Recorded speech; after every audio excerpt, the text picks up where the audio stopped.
don't see Advocate Mpofu. He said he was here. And good morning to all colleagues who are here. I've been requested by the EFF to come and give a brief account of what we've been up to, and you guys will then take it from there. I think that we all know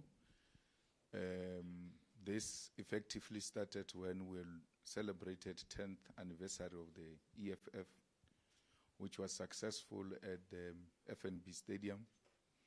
And subsequent to that, we launched our manifesto at Moses Mabhida. And when we launched our manifesto, or announced that we were launching our manifesto at Moses Mabhida, everybody developed an interest on Mabhida, and everybody started going to Moses Mabhida because they had not realized that there's too much voter constituency in the KZN which can be tapped into, and that whatever amount of numbers you take from KZN will really be a serious boost to the organization that has made an effort. And as a deliberate move, we went to KZN and decided we don't want anyone from outside KZN. We want everyone who is from KZN, strictly from KZN. Because we said we need to go and break the new ground. But the EFF's inspiration was necessarily inspired by 2021, where EFF got more than 330,000 unexpected votes. And we took that as a loud whispering by the KZN people who were saying we are ready for the EFF. Therefore, we went to KZN. And then from there, we went all over South Africa to launch our manifesto. Firstly, Mabhida was successful, and there's no single other manifesto which we launched after Mabhida, which was not successful. Rallies by their own nature, you convene, or in the rallies, the people who are converted are the ones who converge.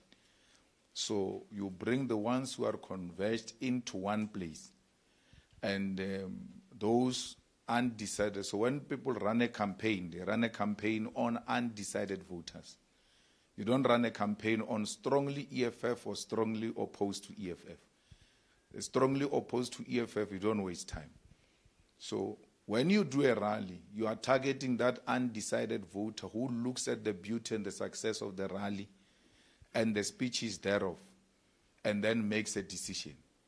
Some just look at TV even before they hear the speech because they are so undecided. You just hear a person say, my organization, because they can see that this is a serious organization. So they are not a waste of time. Their target is an undecided voter. And most of our people get influenced by that. And then we now are engaged in town halls, especially in the minority areas, because there is a say. I didn't know, Buddhali, that there was a say that I'm anti-Christ. I only heard that when I arrived at El Dorado Park. And I asked the EFF people as to what is your response when they say, I'm anti-Christ.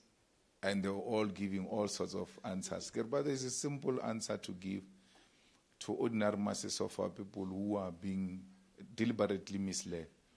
You just say, Malema built the house of the Lord in honor of his mother in Seshio and went to open it with Jacob Zuma. How does he become an antichrist? So, and you can see these guys are like, okay, give me the speech where I said I'm antichrist. They're trying to find it.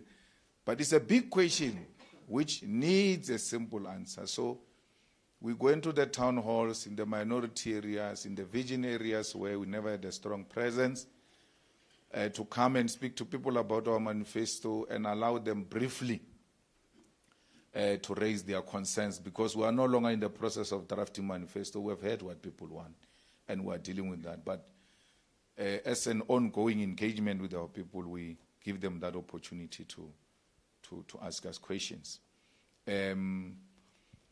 We have established what we call branch election task forces all over South Africa. A branch election task force is an election structure of a ward-based. And we also establish VDETFs, which are called Voting District Election Task Force. Voting district, we normally call it voting station. So each voting station in South Africa gives us 8 people. And then those are the people who campaign for the EFF. Not 8, 30. 30 people. I know Limpopo is 30. But a minimum of 20, 30 people. From that, we take 8 as party agents, females and males. And amongst the party agents, we want some people with some pre-matric qualification, former civil servants, former professionals, former student activists. Why? The presiding officers of IEC bully illiterate, innocent people in the villages. So you find a presiding officer is a principal of that village. He's the only one who's got a baggie. When people are sick, he's the one who takes them to the hospital. And then you go there, you are an EFF party agent. He says all party agents must sit at the door during counting. When you try to speak, he looks at her, wena, and then you're like, hey, let me withdraw, because this guy knows our family problems. So we need someone who can be up to that principal, or no, wait, I was a principal myself before. I'm a retired principal, I was a presiding officer. You can't say I must stand there. I have to stand here. Once those credentials are revealed, then they retreat, because they know they are not dealing with people who are not necessarily clued up with the Electoral Act and Code of Conduct. Then from there, we are going to have our rally on the 25th of May in Limpopo, Peter Mokaba Stadium. We've got weekly reporting meetings where every structure from VD, branch, sub-region, region, province has to report about how many people did you speak to. We don't care whether they said they will vote for EFF or not. But at least you should have spoken to not less than 10 million people who say, we've heard of an animal called the EFF directly. Because they will never vote for a party they never heard of. So you ought to go and speak to them. And the good thing with the campaign of door-to-door is that you are not searching in darkness. You are carrying a voter's role. So when you enter my family, you don't say, how many voters are in this house? You say, where's Julius Malema? Where's Ronnie Malema? Where's Tsepo Malema? You call them from the voters' roll. Then you talk to them. Then you ask them, after talking to them, will you vote for the EFF? I'm not sure. Some say yes, some say no. Then you write them down, you write their contacts and all of that, you bring them to us. And then we capture them and then send them to head office as a province. The head office has got an existing operation center where ordinary members of the EFF call those people that you said you spoke to ask them, has anyone come to speak to you about the EFF? So that is portfolio of evidence.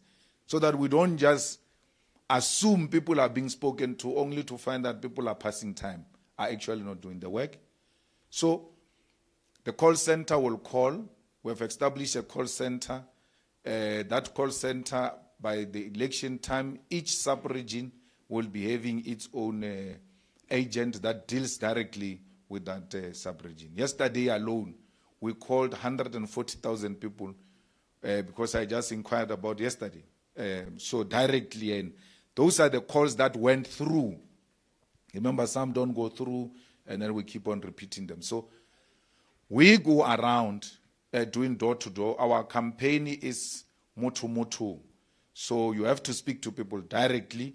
Every other thing, if you say we did a march, we did a bash, we did a mini rally community meeting, it doesn't account for anything. Those are cherries on top.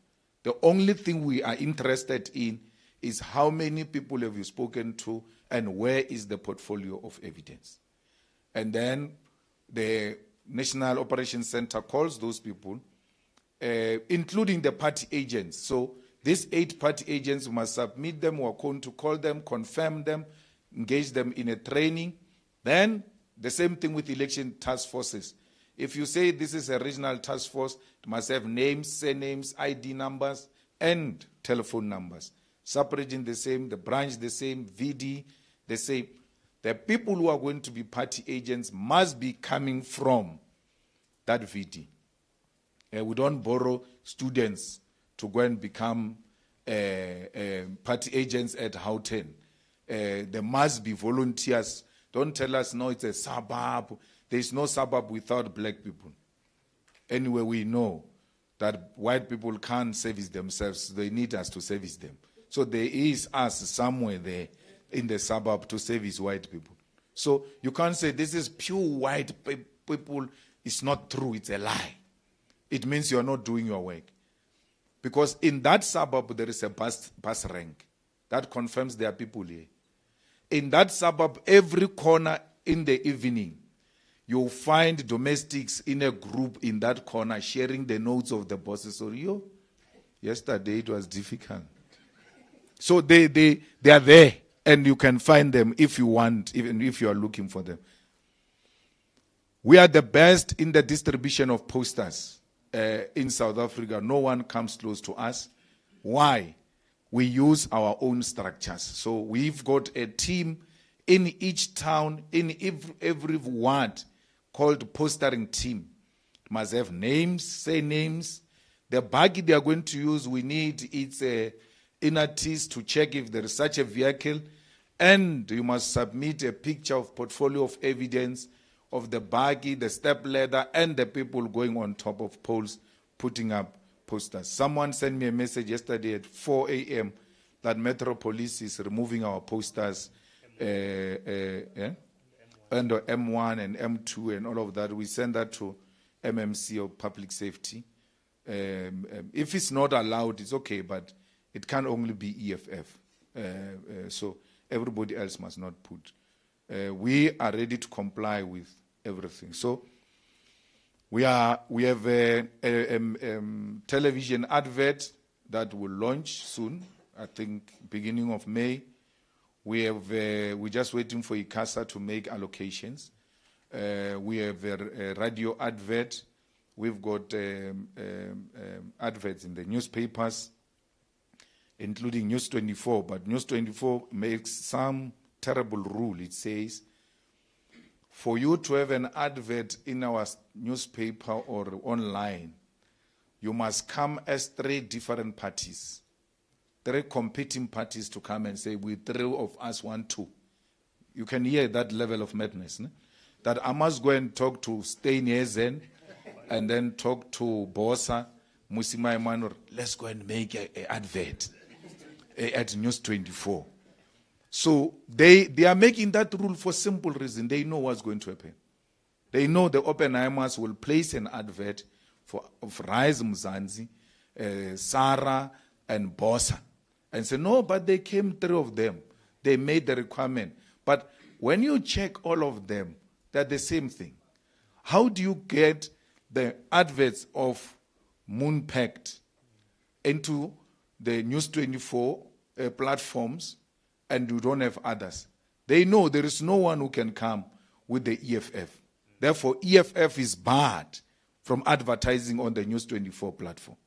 They use some funny strategy to exclude you because they know even if you go to PAC, even if you go to Azapo, they will not afford to advertise on those platforms. So the EFF is excluded from advertising on the News 24 platform. Because when that rule was presented, I just knew what it means. I know how racists operate, and I know how racists exclude people. So when that came, I knew this is a strategy not to have the EFF on the News 24 platform. But otherwise, all of newspapers, except ENCA, by the way, will be able to advertise on those platforms. And we have no problems with ENCA. All they need to do is to apologize. And you all know that, and you all know they've done us wrong. And now in December is going to be a 5th year. So they still stand another good chance because the NPA is coming. They can apologize directly to NPA in December. We don't see why the IEC is appealing Zuma judgment. It's really very, very personal. And by doing that, they are keeping President Zuma in the news. By doing that, they are making President Zuma gather rallies outside every court appearance.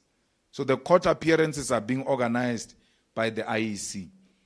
We might be thinking the IEC is acting against Zuma, only to find that Mashinini is behind the strategy of the IEC to keep Zuma in the news. So you must not sleep. I mean, for the first time we saw Advocate Ngugai Tobi struggling. And then he came at the JSC there. I went to him. I was like, I was here busy interviewing judges, but the social media observers are not giving it to you this time.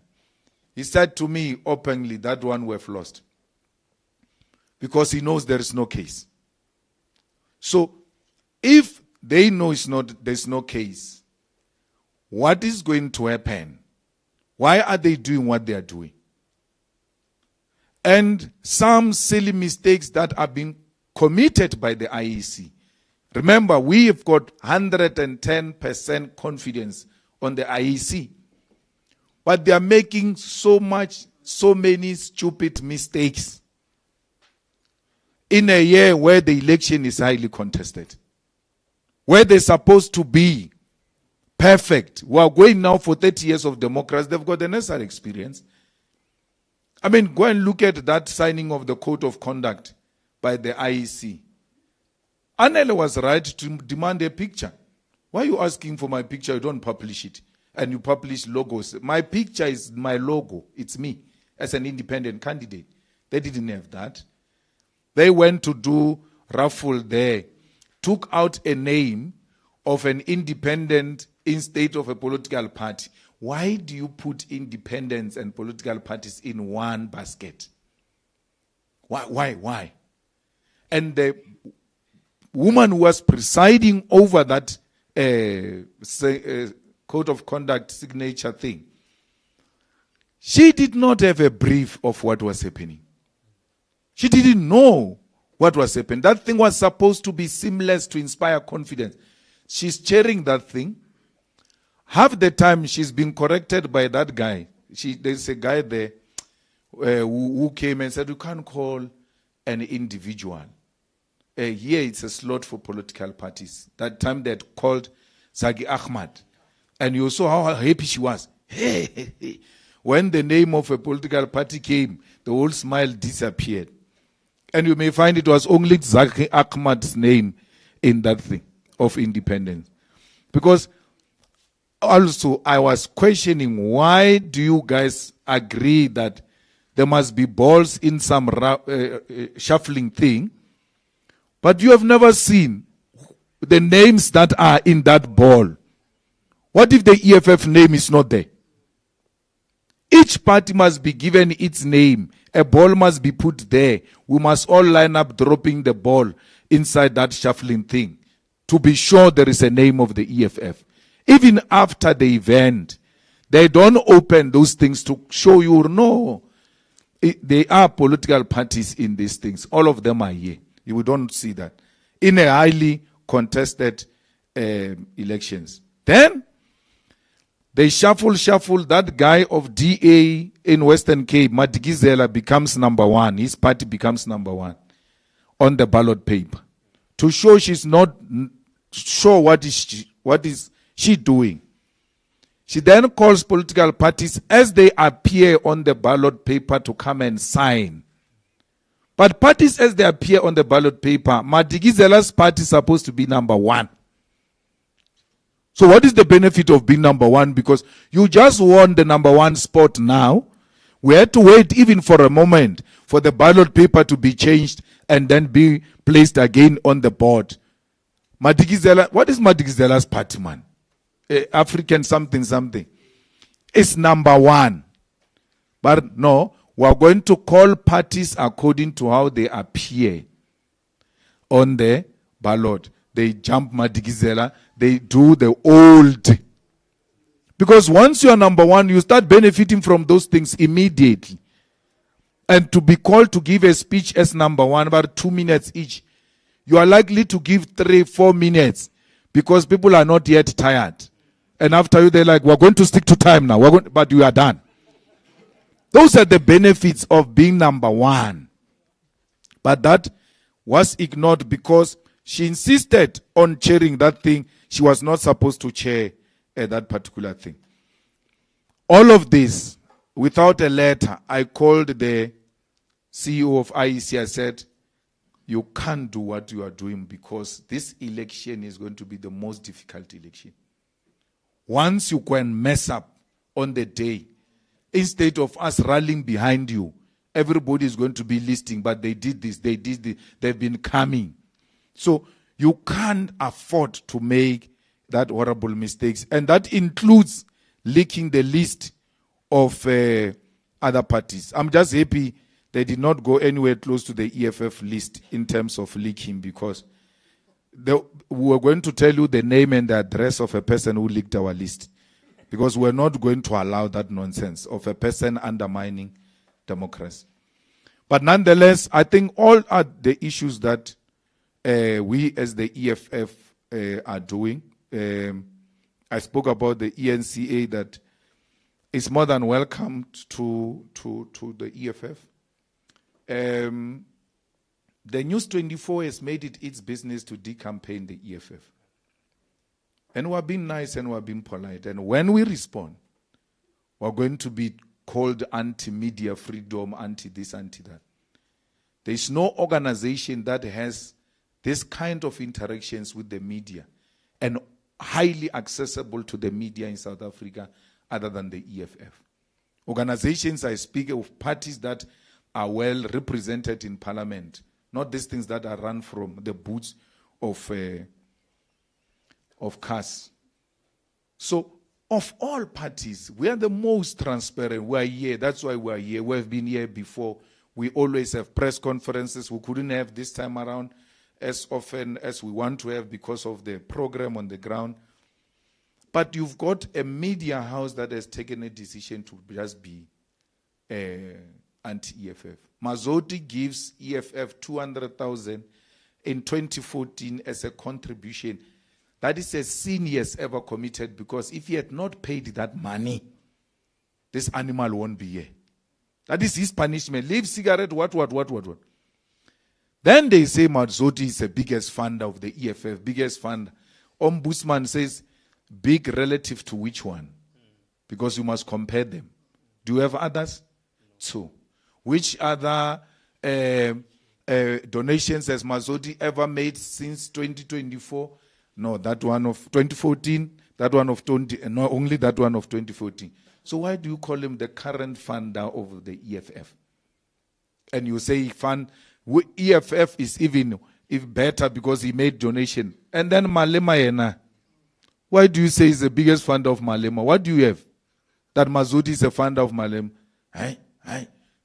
The whole newspaper, Adrian, having taken a personal racist decision and chose to become typical of a racist white boy who suffers from white privilege, attacks the EFF unprovoked and does that consistently, now came with the rules that exclude the EFF, because the rest of other parties, they can come together carrying each other. They are funded by one person. EFF has to go and look for other partners for it to advertise on News 24. Talk about suppressing other political parties. The right to express ourselves is being violated. So we are going to take News 24 to the Electoral Court, because we cannot allow a media platform to run a political campaign against other political parties. They need to declare that it is free and fair for certain parties who want to advertise on that platform to be excluded on the basis that their competitors are refusing to come with them, to come and advertise. When the DA opens its mouth all the time, says, no EFF, will never work with the EFF. Imagine where you're going to get the DA to come and advertise with you when he told you that you are actually nothing. Tina Jumat was killed after the reports were given that Tina Jumat, there's threats on her life, and she was being questioned by the Hawks and all of that. None of you has ever have an interest on what happened to that person. She's gone now. There's no clear, no one can give me a clear explanation. But what comforts me is that when the public protector reported this to Parliament, the Speaker, Mapisa Ngakula, defended this mess. And when it was her turn, they didn't defend her. That's good. That's how they eat each other. But there was recordings where Tina Jumart was saying bribes are needed from Pemima Jodina, from Janji, from Ugadewetri. Yes. Mapisa. Ngagula was also going to get the portion of her pensions. Nothing.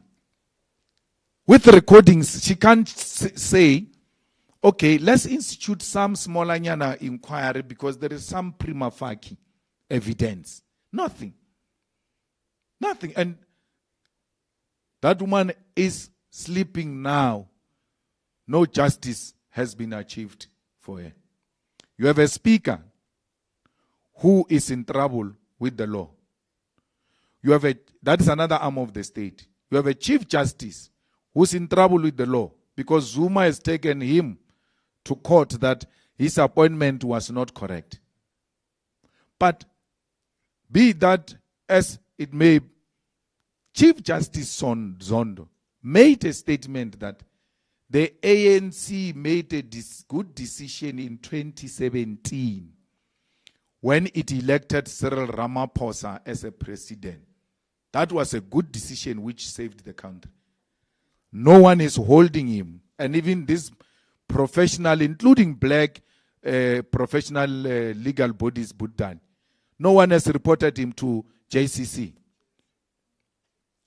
Because Mogoeng was charged for commenting about politics in relation to Israel. This one is commenting about politics in South Africa, worse, internal party political issues. There's no discipline against him. That's another, they are doing each other favors.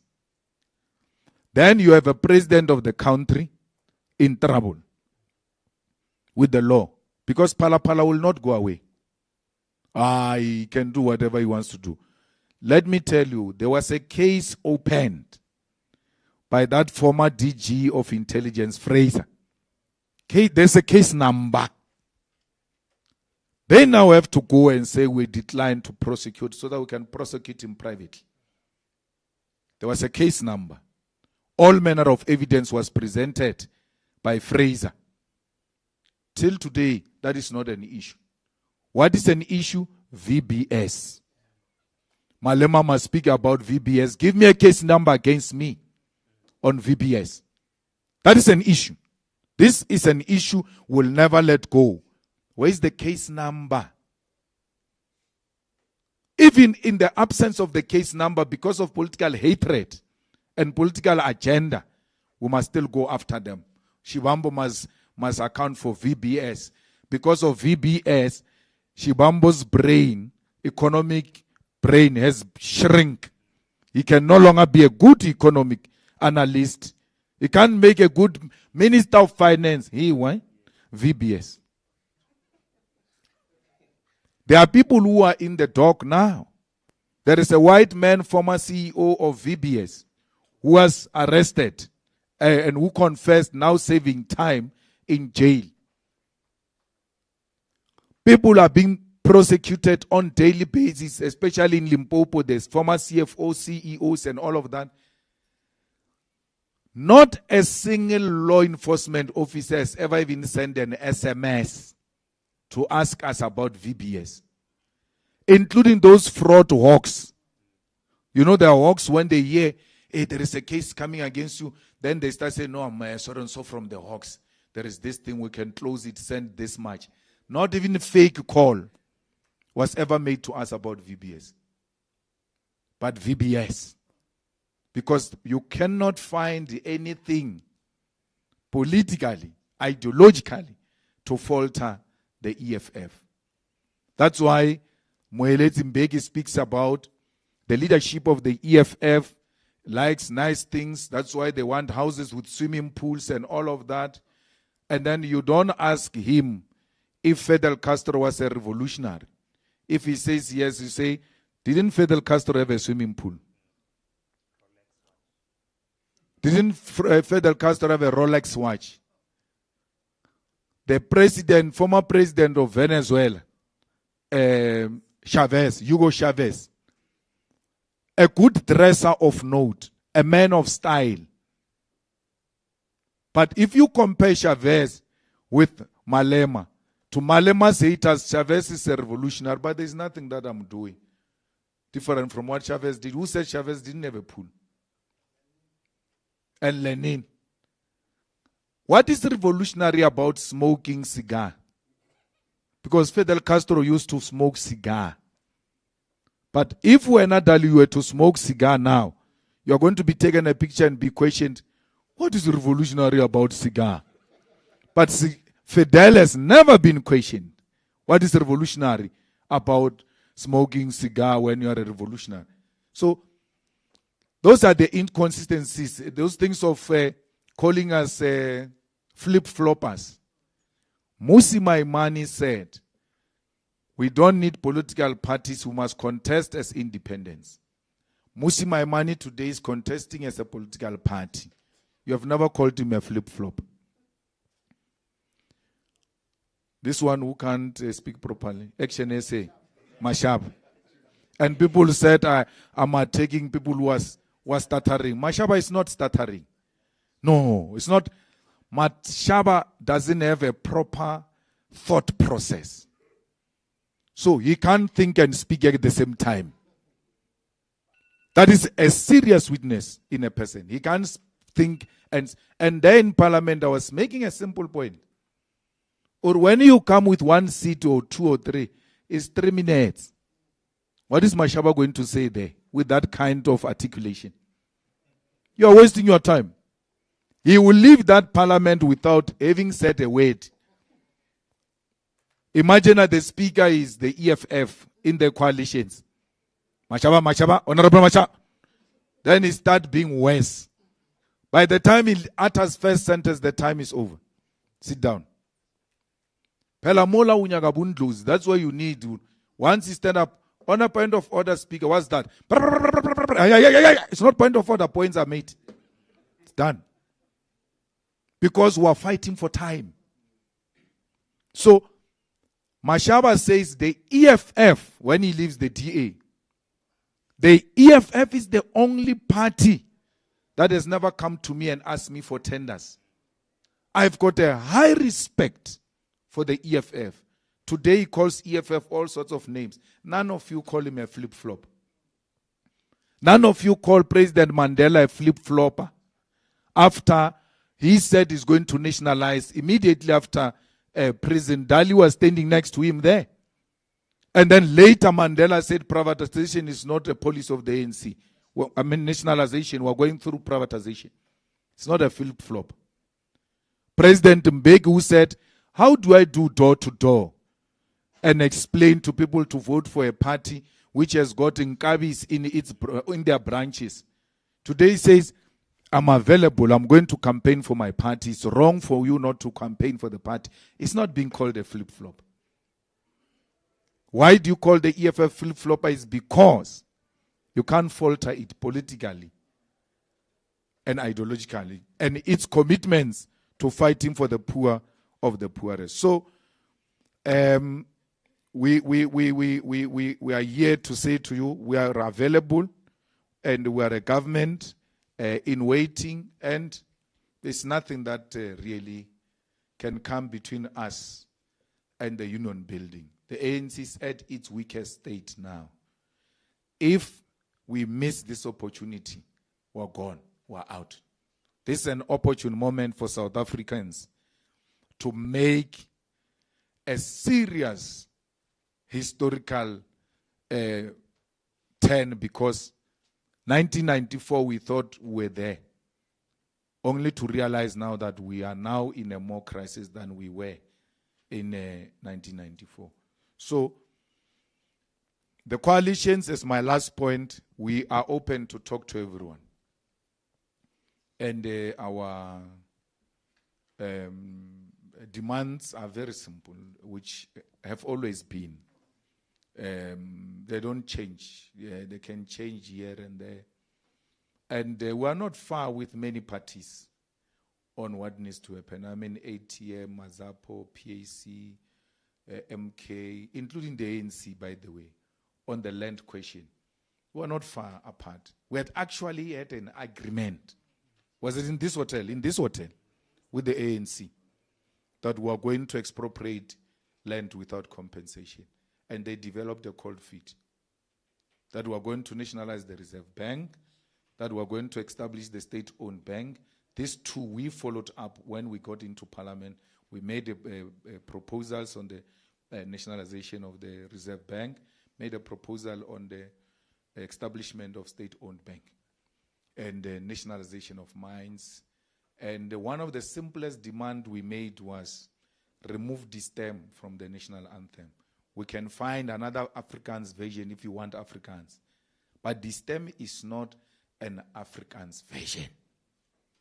The stem, it's a political song which cemented white Afrikaner superiority. And they were singing this song when they were torturing our people.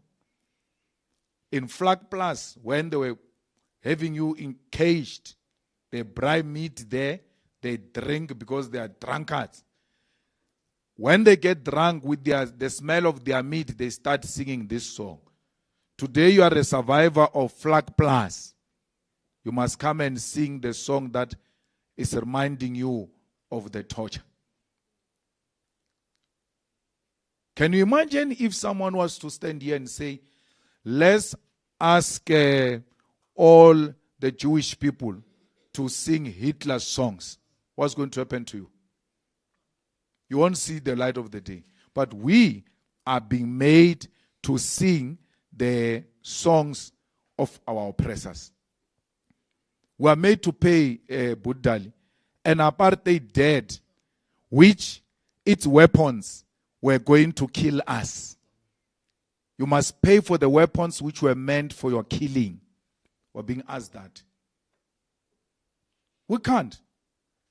We need the EFF to go to the International Court of Justice, ICJ, for real issues, not this pretentious ANC thing of wanting to pretend like they've got a problem with what is happening in Israel. We need to go to ICJ and say, declare this 382 billion apartheid debt as a debt which should not be paid because it was borrowed by a system which you declared a crime against humanity. Someone goes to buy a gun, borrows a gun to come and kill me. Then, ultimately, the killing flops. They say, no, but this guy's got a debt, which he took from us to buy a gun to come and kill you, pay. Why has the ANC not said, but we can't allow this? We can't allow this. With the problems that we have in this country, where many of our people go to bed without food, we are servicing the debt which was meant to kill us. With a budget of 320 billion rands budget deficits. Can you imagine what we can do if that issue is scrapped? They say, no, you no longer pay this. How much we can reduce the international debt and service it at a reasonable rate, because the apartheid debt is taken out of that international debt. All of that has not been touched. It needs the EFF, because no one will ever do that. They are all compromised. No one will ever do that. We're losing a lot of money to illicit financial flows. We lose a lot of money to tax avoidance. They say tax avoidance is not illegal. It's allowed. And so we will pass legislation that will make it illegal, because the revenue of this country depends mainly on the taxes, because we've got a state which is not in business. All the state-owned enterprises are gone. So we're relying on the revenue. We cannot afford to lose a single cent from the taxes. So everything is not working, Buddali, except SARS. SARS is working. And someone was trying to mobilize me when they extended the contract of the commissioner. That, do you see, this is illegal, whatever. But you see, I've got sympathy with this guy. Because I once spoke something political about him, that he's doing this. He wrote me a long letter and said to me, if someone dares to ask me what you said I did, I'll resign with immediate effect. Then I went to check him. I realized that SARS is no longer operating the way it was operating in the past, where it was weaponized against political opponents. They are working. The problem is that we don't have enough people who can afford to pay tax. When you go to SARS, if you want to see that SARS is working, miss your VAT payment today. Tomorrow, 1 past 12, midnight, a letter of interest comes in. No government institution does that. That says to you, hey, Mpofu, your passport is about to expire. They've got your records there. Come and renew. Your driver's license is about to expire. Come and renew. If they can have that system to make us, you missed VAT. This is interest. If they can pick up that, why are they not picking up these other service delivery related matters? So it can be done. It is possible. Why should we be sending electricity and water bills through some papers when we say the world has evolved? Every company today, you owe it, including SARS. Send you an SMS, or my guy, check your emails. The problems are too many. Then you open, you realize, yeah, man. Accept your government. Accept the government that can't use the latest technology to enhance and speed service delivery.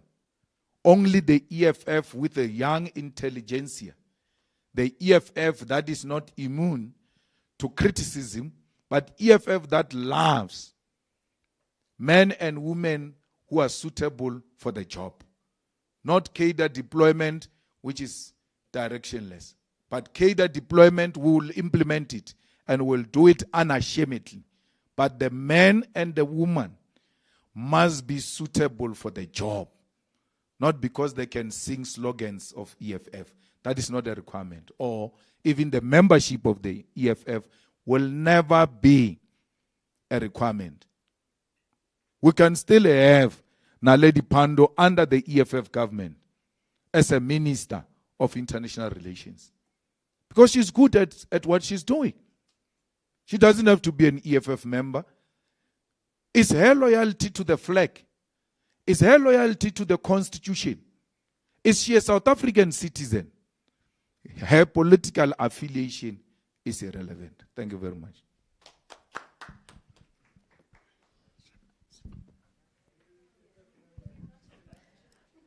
Thank you very much, President. Colleagues, now we opening the floor to you so that you can engage the President. Tato, can you please come to the front to help me? We've got mics here in the front, and you can give colleagues.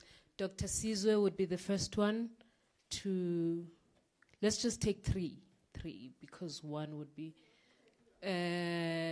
Tando from Business Day.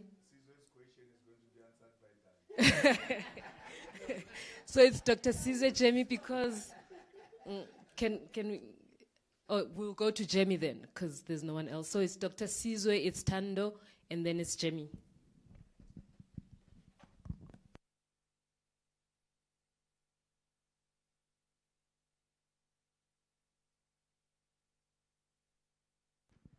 One, two. Thanks very much. Just a disclaimer, I didn't know that Advocate Mbofu was going to be here, and he didn't know I was going to be here either. Mr. Malema, thank you. President Cyril Ramaphosa emerged victorious at the most recent ANC elective conference just weeks after reports emerged that he was considering resignation. What's your assessment of the current balance of forces within the ANC? Do you think his position has strengthened or weakened since that conference? And do you think he will be president of South Africa after the election? Tando?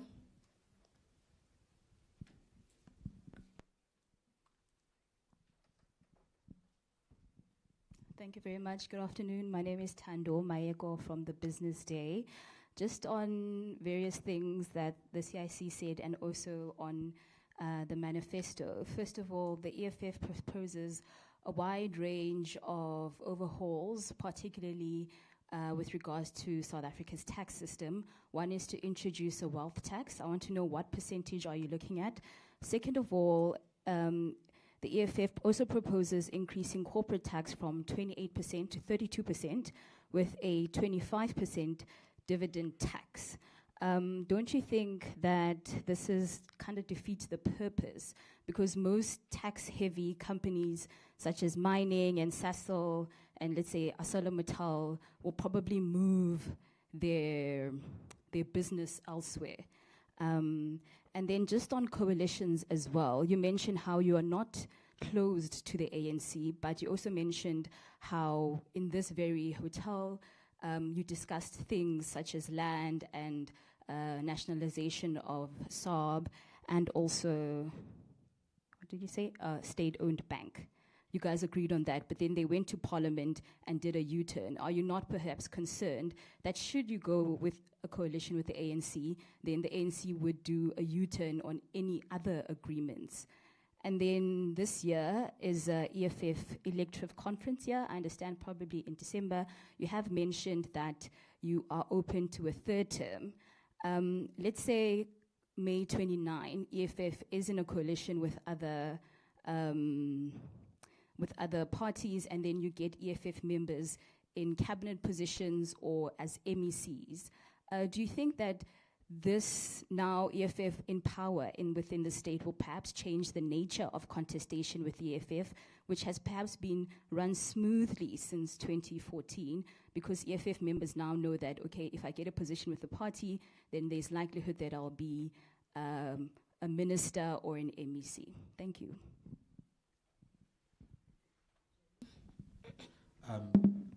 Morning, Jamie Mighty from the Africa Research Desk. My question is around debates. Are you open to debating Mr. Ramaphosa? Do you see value in that? And do you think that the media should do more to cultivate an atmosphere where the political leaders can debate before the election? Thank you. President.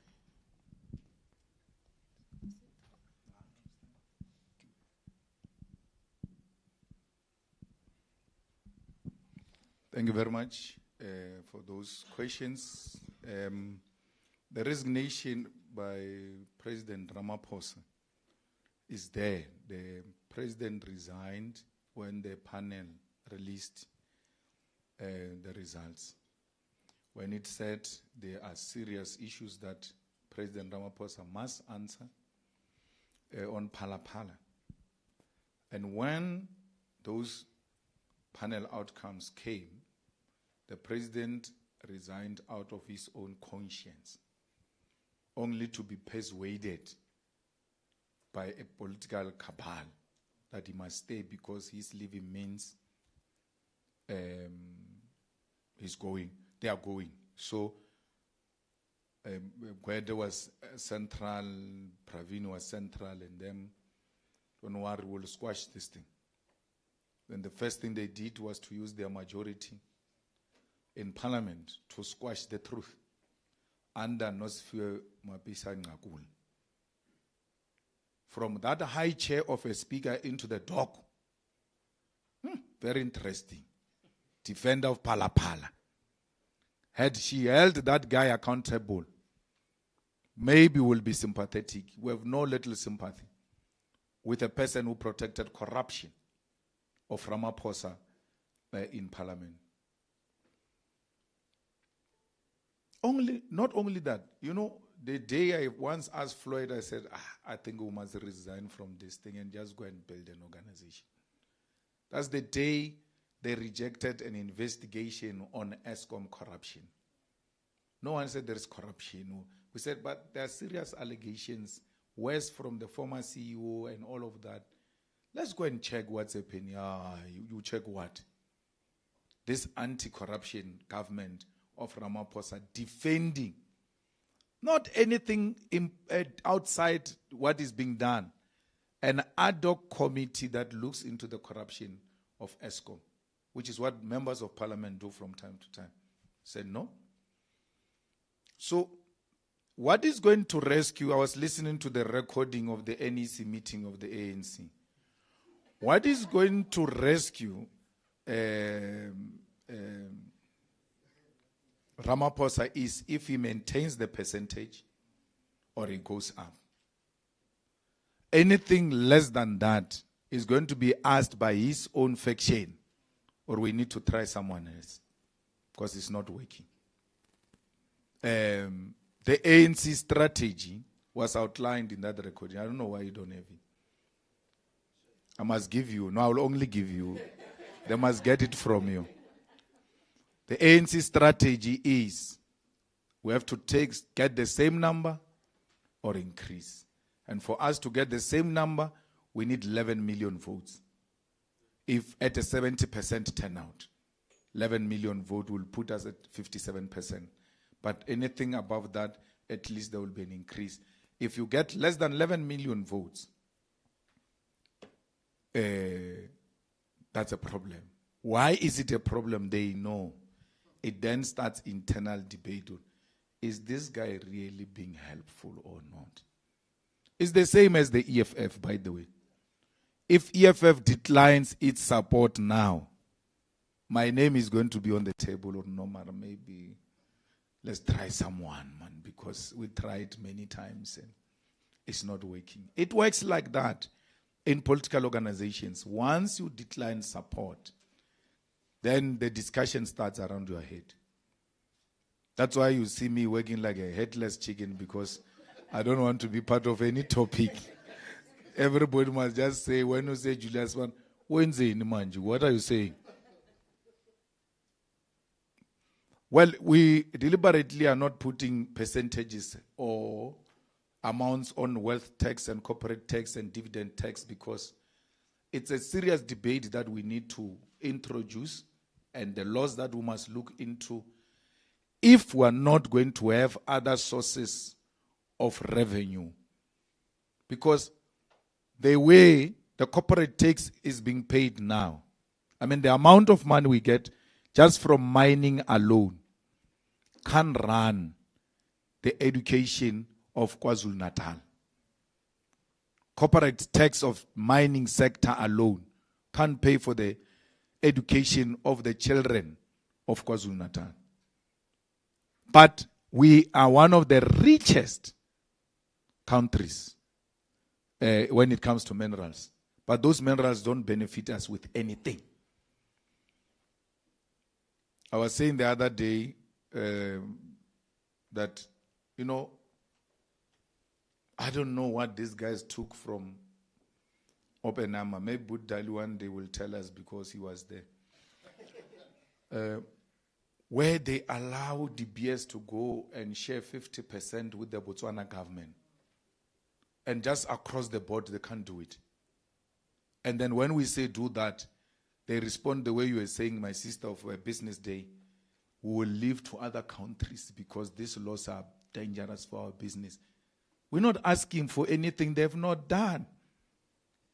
They are doing it in Botswana. Give us 50%, hold the 50%. You know what is the difference between what we are demanding and what is in Botswana?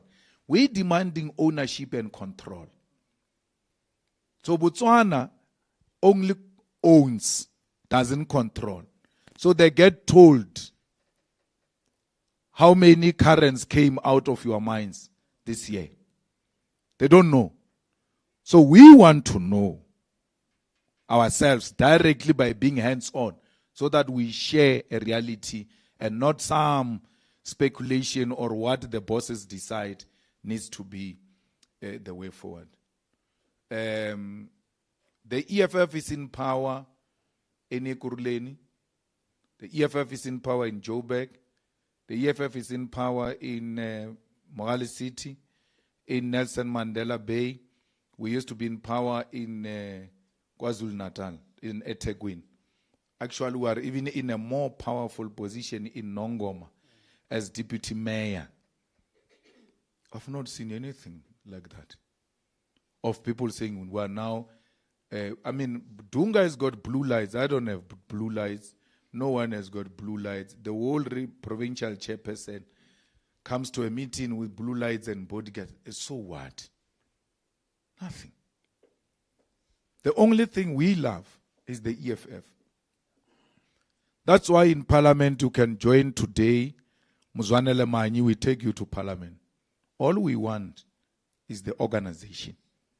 Once we safeguard the organization, its independence without any possible infiltration and diversion from its strategic objective, we're done.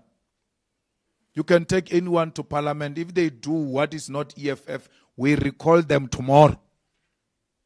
But here in the EFF, there is no one who can join today and lead in December. For a branch is how many years? It's in the constitution. It's a year, 6 months. The region, 2 years. Province, region. Yeah. So you don't join the EFF and ask the following day, where are the pastors sitting? No. Yeah. Why do you do that? We must safeguard the organization. If there is an organization, there will always be state power. In the absence of the organization, there will never be a state power. It's a waste of time. So, can a person go to Parliament today? Yes. You can join at 8 o'clock, by 4 o'clock you're in Parliament. There's no problem. Why do you take them to Parliament? Why do you send Mukwebane to Parliament so quickly and money and it's because these are experienced administrators. The EFF has reached a point where it must not just only attract the activists. It has to get professionals who are now going to make sure that the EFF's input is a well thought of input, it's implementable, and this is how we go about it.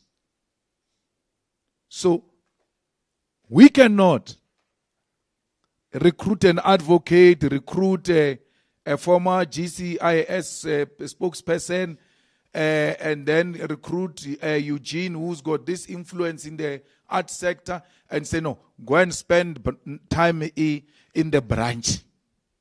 In the branch was sorted. We don't want anyone to spend time there. We're fine. We're now go and help us to make well-informed input when it comes to art in Parliament. The organization is well-guarded. It's safeguarded. We don't worry about it.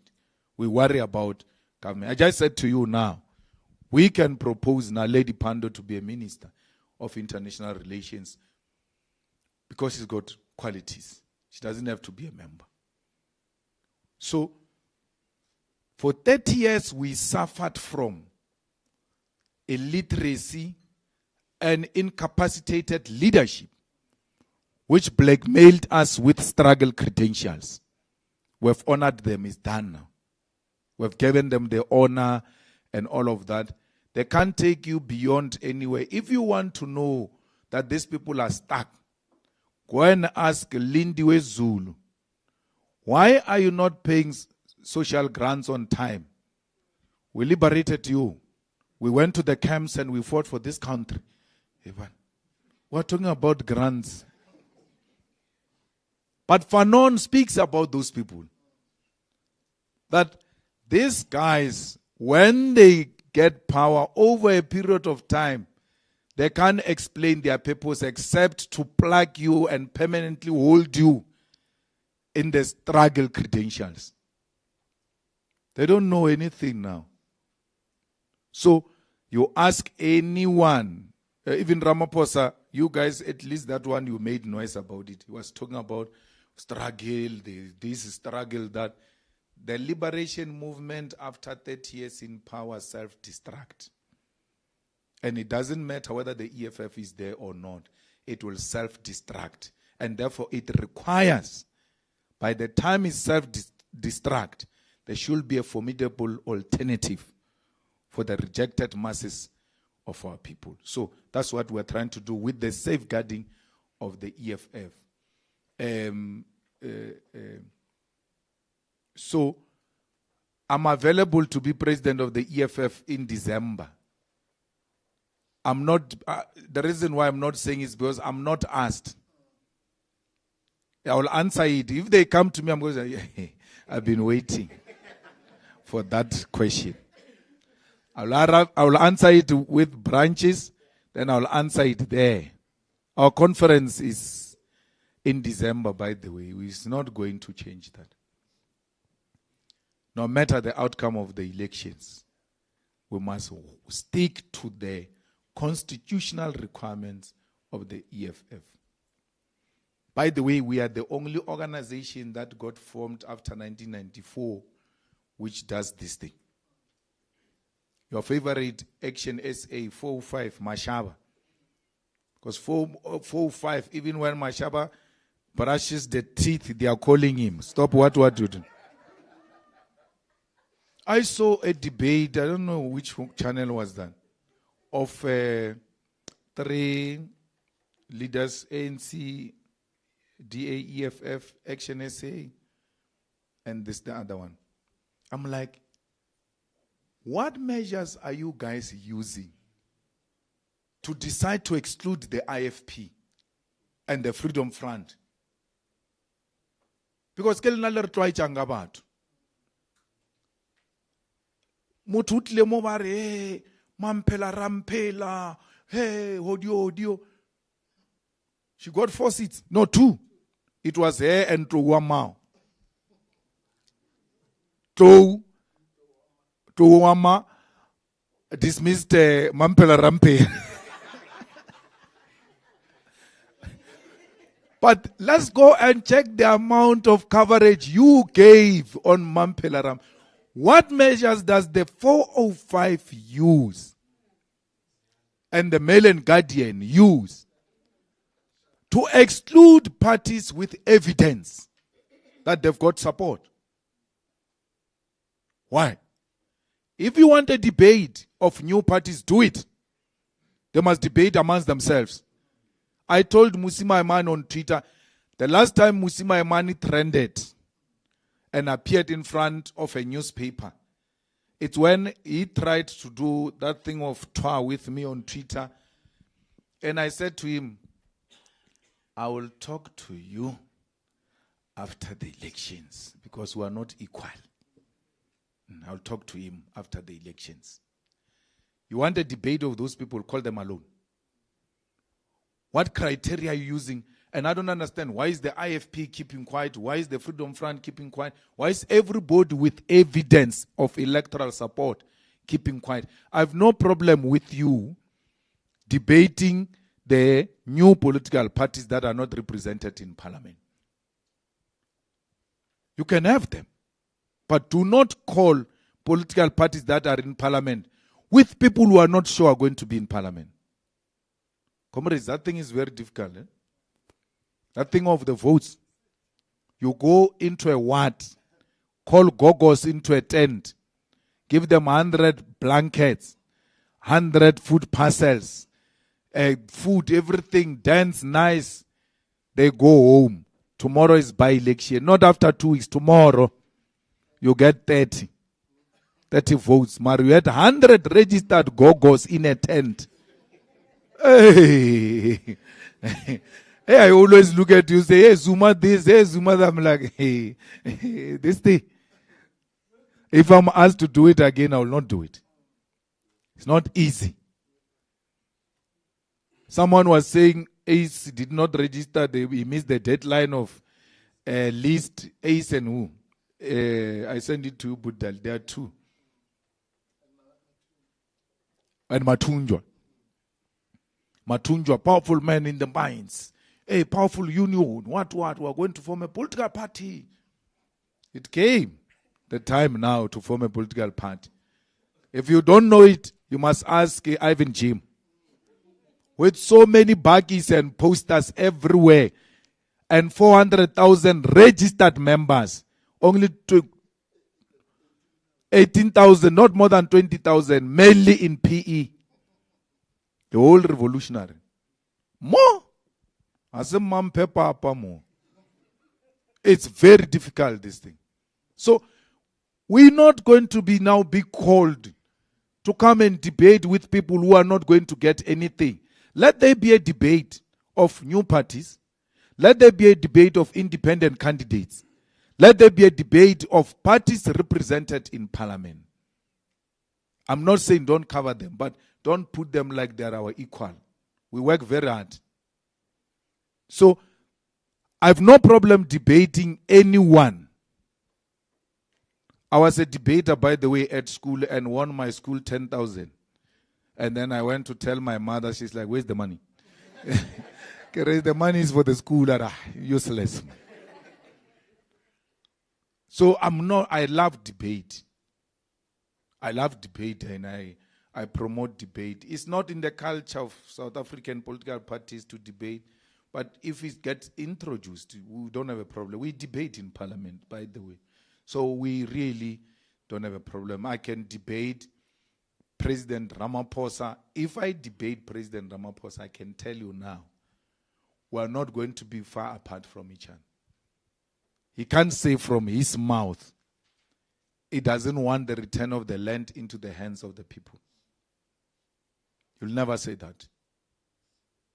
He'll never say he doesn't want the state bank. By the way, we passed that bill. He'll never say he doesn't want the nationalization of Reserve Bank. So, why would you be scared to debate someone that you are most likely to agree with? And then I must now be scared to debate Steinhazen. I mean, there is no person there. We can mop the floor with him. The only thing that gives me a privilege, it's a white privilege, but the DA established infrastructure.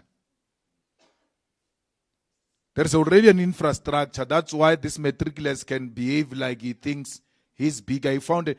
If you put Steinhazen outside that establishment of the DA, he won't even be a councillor. He won't qualify. So, There's nothing to fear from a debate. It's all in your hands, guys. We are here. You say to us, Mail and Guardian had one in Forte. The deputy president of the EFF went, and the deputy president of the ANC ran away after confirming. We never ran away. We sent our deputy president. So there was another debate now, SABC. We sent Mzwane Lemanyi, and ANC sent Mtswaledi. And the only party that sent the president was PA, because the leadership of the PA is the membership of the PA. So they can't send any other one. So you can't say, no, take this member and send them. No.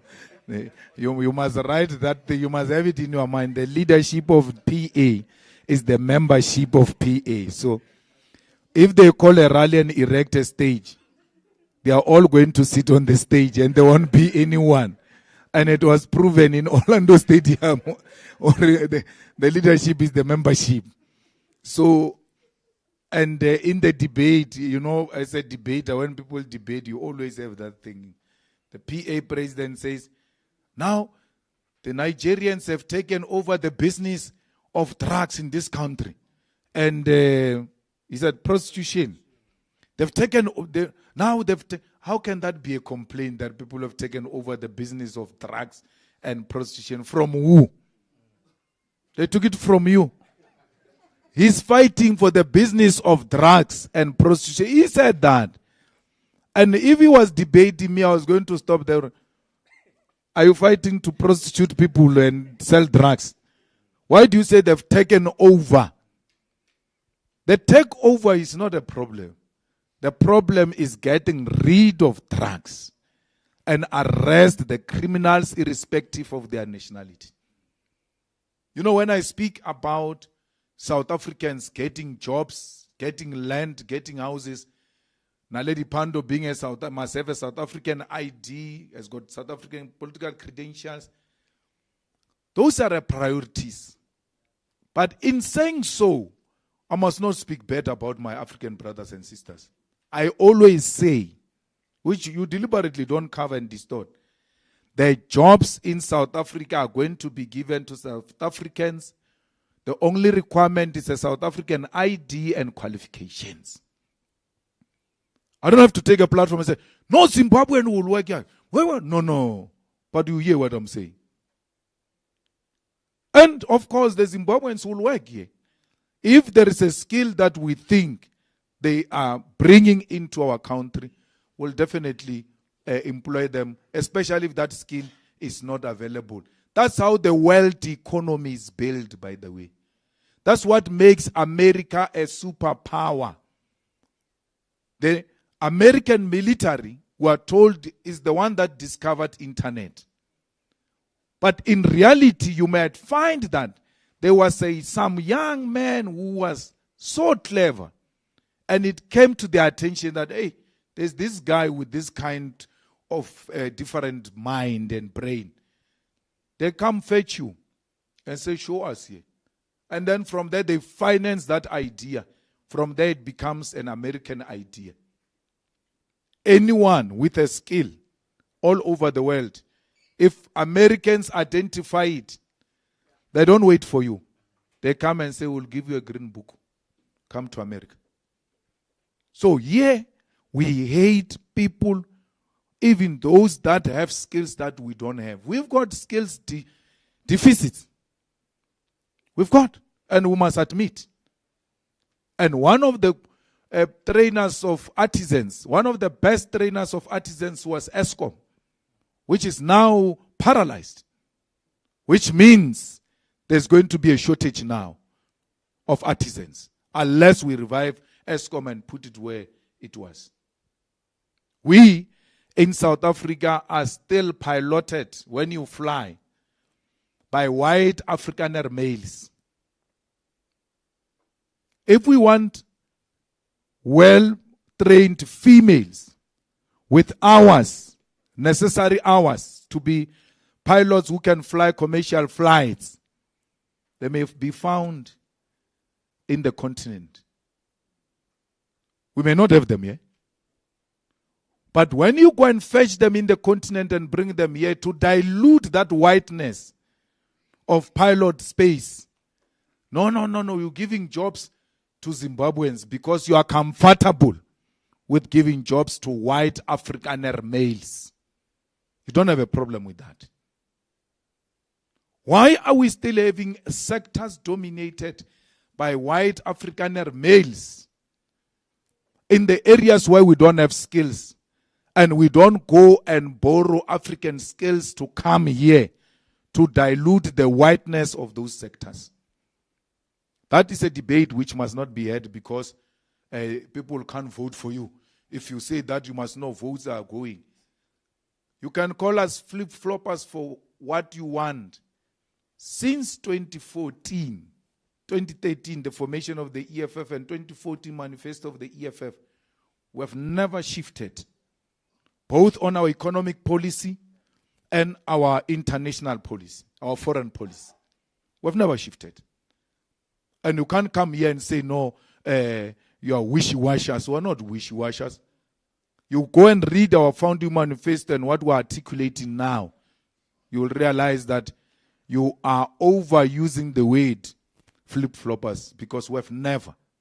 Even when we're told that this thing of foreigners and being protective of foreigners and outsiders is going to cost you votes, we said, let it be so. I'm waiting today for anyone, and Mzwanele should have asked that question in that debate. I want someone who's going to tell me this country is a successful country economically in the world because of the fence. They put a border. After putting a border, they were very successful. You talk about borders as if border is a prerequisite for development and successful economy. What is that?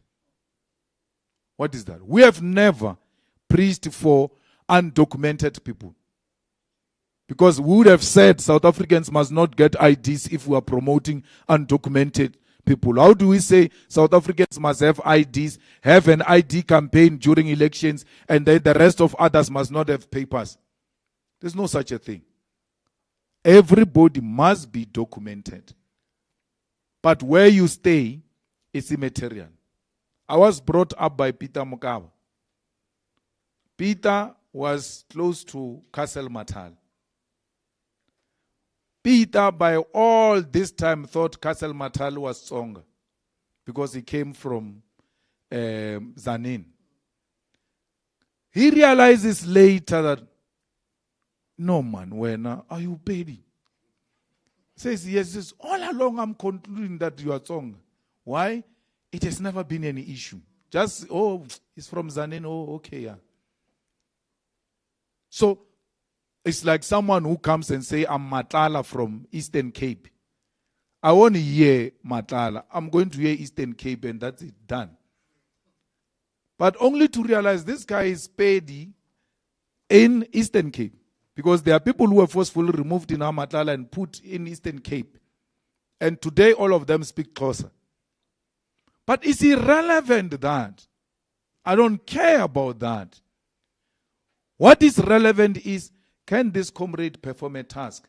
I don't care about their nationality, their regionalism, tribalism, and all of that. The reason why I don't like these xenophobic things is because when they degenerate, they go to tribalism. What happens after we're done with Zimbabweans is vendors. What happens after we're done with the Swatis? So today, because of tribalism, parties are now flourishing in some in KZN who are saying we need a Zulu state, we need KZN state, and because we need a Xhosa state. Then the racists come on the other side and say we want independence of the Western Cape, because they've realized you tolerate nonsense. If they know that you reject this kind of divisions, starting from the continent and all over the world, none of those people will speak that language amongst yourself, because that language must never be appealing to any of us. Anyone who speaks division We must say to them, no, you don't belong here. So that's all I can say. You're agitated now.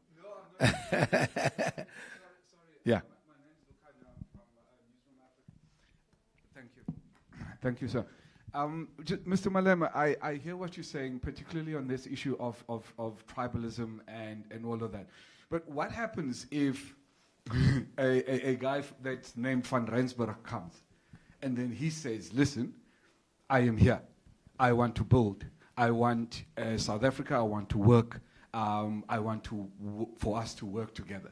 Because for me, there's a little bit of a distortion because just of what you had said earlier about the Afrikaner community, right? So now it's like, okay, so when you're saying that political affiliation is irrelevant, for instance, in an EFF government, does skin color matter, or is that a barrier that you're not prepared to cross? The skin color matters because our problem was started by skin color. We must not shy away from that. And we never termed ourselves black, and we never said they are white. They are the ones who said we are black to distinguish themselves from us. So the South African problem is deep because it's racially based. So before it goes to gender, before it goes to everything, it first looks at the race. Then it can go into the other areas. I will not stop Van Tonder to come and invest in South Africa.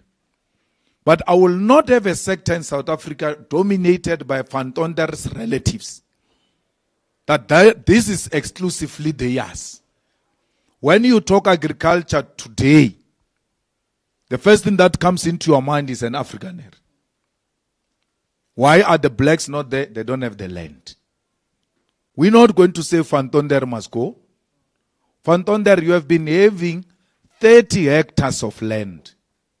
From 1985 till to date, you only use 10 hectares. What happens to 20? What are the future plans? He's got no plans. Here is Mr. Tambo with plans. He has got no land. Use these 20 hectares of land or lose it. So we need to work together with white people. And I said in one event, when we take over some of these power stations that these people can't manage, we're going to invite these Van Tonders that were fired there to come openly. You are going to be paid on deliverables because you ought to mentor this guy. You are too old, we accept. But we can't deny the fact that we've got a skill. And we need this skill. But let it be transferred to a black person. Afrikaners, I love them the most because they've got only one passport, majority of them. Unlike these other ones, we don't know where they stand. They've got one leg this side, one leg this side. So Afrikaners are here with us. We are battling it against each other, but we are in one space. And one day, we are going to find each other. We are not fighting because we don't want each other or wish each other away. We are saying to them, let the land and the wealth of the country be shared. That's all. And that to them means, hey, you don't want to, Afrikaners, you don't want to, because they don't want to share. And most of them, by the way, don't even have title deeds for those pieces of land. If we're to conduct land audit and ask them to produce title deeds, they don't have. They gave each other land before the negotiations because they said to these guys, this thing is inevitable, you ought to be sorted out now. So, there is a comrade of the EFF in Midval. When we're doing land occupation, when people were doing those occupations for residential, he went to occupy a farm. And there was a farmer there who said, I'm going to shoot you. This is my land. He said, you will never do that. We're neighbors. I'm taking from here this way. You take there, go that way. It will never happen. The guy went to buy a fence and fence that place. Today he's farming pigs in that farm. They are neighbors. Even that white man advises. So I asked him, how did you succeed in taking that portion of land? He says, the community complained that that guy doesn't have a title deed. So when he saw the seriousness of that fighter, he realized this thing is going to put me into trouble if I overreact. Because now I'll have to produce papers.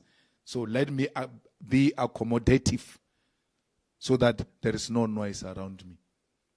So there are many like that. From Rustenburg to Mafikeng, Thandi Modise was telling us when we were still in the ANC, they were building a road from Rustenburg to Mafikeng. And then they had to go through the farms. The South African law says if you expropriate, you must compensate. Then they went to the farmers, come, bring your title deeds. We want to compensate you. But, that's our contribution. Don't worry, it's a national road. They realized later they don't have title deeds. They are sitting on the land. And remember that thing of the land is very easy. We took the land in my ward, in Ward 13, there is an area there called Juju Valley, which now accommodates 3,000 families. I just said to the fighters, go and put a fence and keep quiet a little bit. Let's see what happens. We put a fence, no one says anything. So now put checks, allocate stands now. Then we put stands, allocate stands. No one says anything. Now we realize, okay, but we cut a small portion. So we keep on extending. So the information reaches these guys or no man. By the time you go there, that place will be finished. Then they make a contact. They say, hey man, want to talk. Okay, I'm listening. No, that land, hey, what are you doing on that? They are no longer here. That was their father's land. They left it. We used to be very scared of their father, who was called Magdub, who used to monitor his fence with a pike. We're scared of their father. The next thing, this farm that we're scared of as we grow up, the fence gets stolen. There are no cattle grazing there. So I realized, man, this is available. Let's go there. We take that land. The children call when we are now extending. We say, no, come down. They come down, we speak. I say to them, no, I hear you. From today, you can't say this is your land. This one going this way with the sheikhs belongs to these people. Where now you own this one, going that way. Otherwise, if we don't agree, we're proceeding this side. We can leave you with something. No problem. Just stop here. This one you can take. Then the municipality of the ANC took us to court to remove us on a private land. We arrived at court and said to the court, this one has got no standing in this court because this is a private land unless he produces a title deed. Then the court said, where's the title deed? Municipality 2. Go away. We have settled there now. These guys say they are going to do middle income housing. I said to them, that's very good. But you must put water. When you put water there, you put also in the Juju Valley. When you put electricity there, you put as a social contribution. So that we can protect this land, we know we are benefiting from it. So Afrikaners have got no problem to share. They want a decisive leadership that is going to say, we're moving in this direction. I did that already. And I'm not telling you a theory, it's a public thing. You can go and check it out. In Ward 13 in Masakane is there. They will tell you. Now put boreholes, there is a soup kitchen for those poor people there and all of that. We are now fighting in the municipality to formalize it.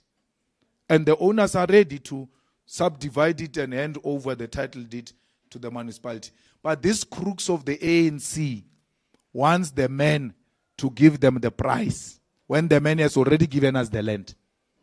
They say, no, you can't give it for free. You must give us the price. We pay you, then we come from the other side to take the money. We are on the land without paying a cent. The government is prepared to pay a cent. Those guys have never asked for cent. Thank you. Thank you, President. Colleagues, now I see there's a lot of hands. Okay. I'm gonna start with Dr. Ste. I'm gonna note Dr. Ste. Oh, and then I'll go to Hanju from Cakenut. I'm gonna go to Diane from German TV. I will go to Ste from Bloomberg. But okay, and then Mutibe. I'll take 5. Take All of them. Okay. Yes, there is. Okay. Okay, so it's Dr. Ste, it's Hanchu, it's Diane. Yeah, it's Hanchu Cakenet. And then, okay, I'll go to Mawanda. And then Liz. And it's both male and guardian, isn't it? Okay, cool. Okay, fine. You will talk to both of you, and then Natasha. Is that all? All the hands, and then we close it. Oh, and then Sam. Put Nzwa. Yeah, it's Natasha. It's Natasha. Okay. Follow up. Okay. Let's take those hands then. Let's take those hands, guys. That's the last round, and then the president will respond. Thank you. Hi, Mr. Malema. Thanks so much for this press conference. I've got 2 questions. The first one is, Gauteng is likely to be a coalition, is likely to be a hung legislature. The ANC only got 50.19% in 2019. So and what we've seen in the metro since 2021 is that we're likely to have a coalition government in Gauteng. Wanted to know, have you had any engagement with any of the other parties on possible coalitions for Gauteng? What are your non-negotiables? What are the lessons that you've learned from the metropolitan municipalities that you would want to take into the legislature and into a possible coalition to avoid the kind of chaos that we've seen in Tshwane, in Ekurhuleni, and in the city of Johannesburg? Then my second question is not sure if it's weeks or months now, there was some controversy around the attendance record of EFF MPs to parliamentary committee meetings where so much of the work of parliament happens. I'd just like to know your response to that and how you would like to approach things in this coming parliament. Thanks.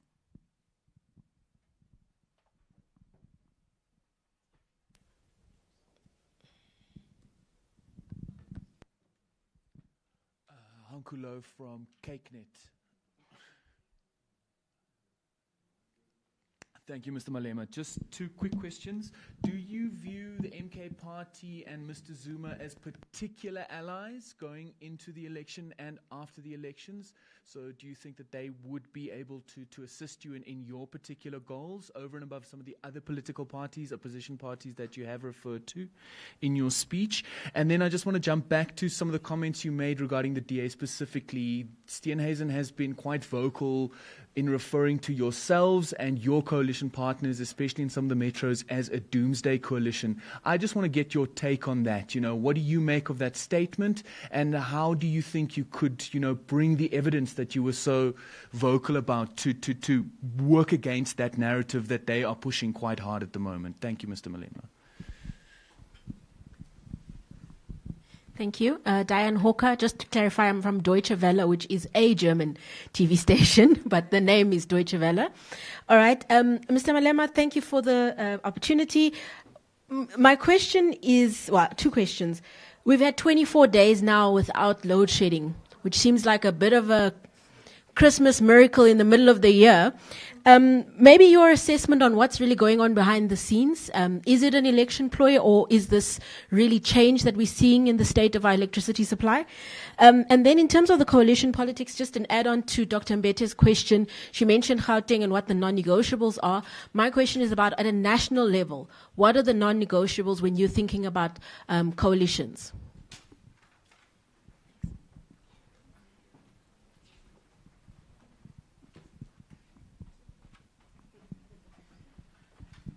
Sanibona Mushabi, Thembile Cele from Bloomberg News. Just on your strategy to break new ground with the town halls on the minority groups, what are they asking of the EFF apart from the usual deliverables that they would want from government? Do they have any concerns about your policies, or which ones in particular, and how are you responding to that?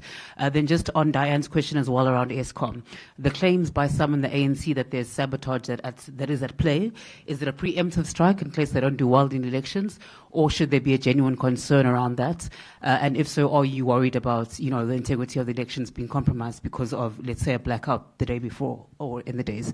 Last one, sorry, your internal polls, what are they telling us about where the EFF will land? Thank you. Good afternoon. My name is Mwande. I work for the Sunday World. Mr. Malema, you say you are open to a coalition with anyone. Does that include the DA, which has made it clear that they are not open to working with the EFF? Perhaps as a rider to that and a historical context, you worked with the DA, especially after the 2016 local government elections.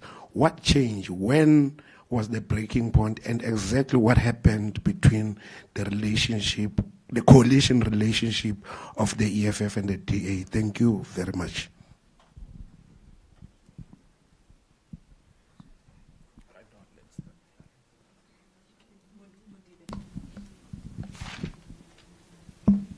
Thank you very much. It's Mudibe here from the Inside Factor. Two questions. The court ruled that the intelligence report, which the state security did not want it published, granted permission that it must be published, which include names of ANC comrades who spy on each other. But also in that report, it also includes how the CIA is trying to infiltrate opposition parties like the EFF and how they've put surveillance. Are you scared of any foreign intelligence surveilling you and certain leaders in your party? And my second question is, I recently had an interview where you said that before the MK was formed, two days before you went to meet the old man, you said no man endorsed the party. And then I think a couple of months ago when I was speaking to Ace, he said, Mchana, that man wanted me to join the party and go to parliament. Do you think that there is this form of ageism that certain ANC comrades have, or former ANC comrades have, that they do not want to be led by a young boy who they've groomed or something? Because I've also heard you talk about this generational war, that you think that your biggest problem might be that there's generational jealousy that might face you and potentially your party. Thank you.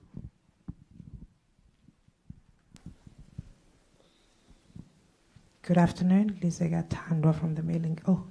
Good afternoon from the Mailing Guardian. Mr. Malema, firstly, can I just get your reaction to the tensions which are escalating in the Middle East, Iran and Israel? Last week, there was a lot of reports around Josi leaving the EFF and moving back to the ANC. Are there any concerns? Because I think we reported that there were concerns in the EFF nationally about this move, and also about 1,000 of your members defecting to the ANC.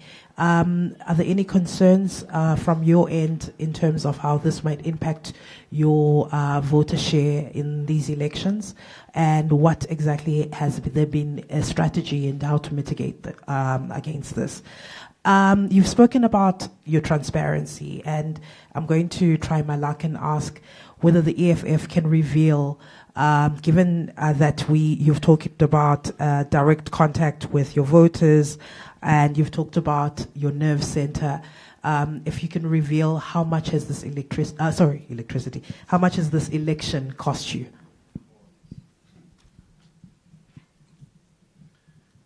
Tobela Moshabi. My name is Long. I'm also from the Mail and Guardian. Look,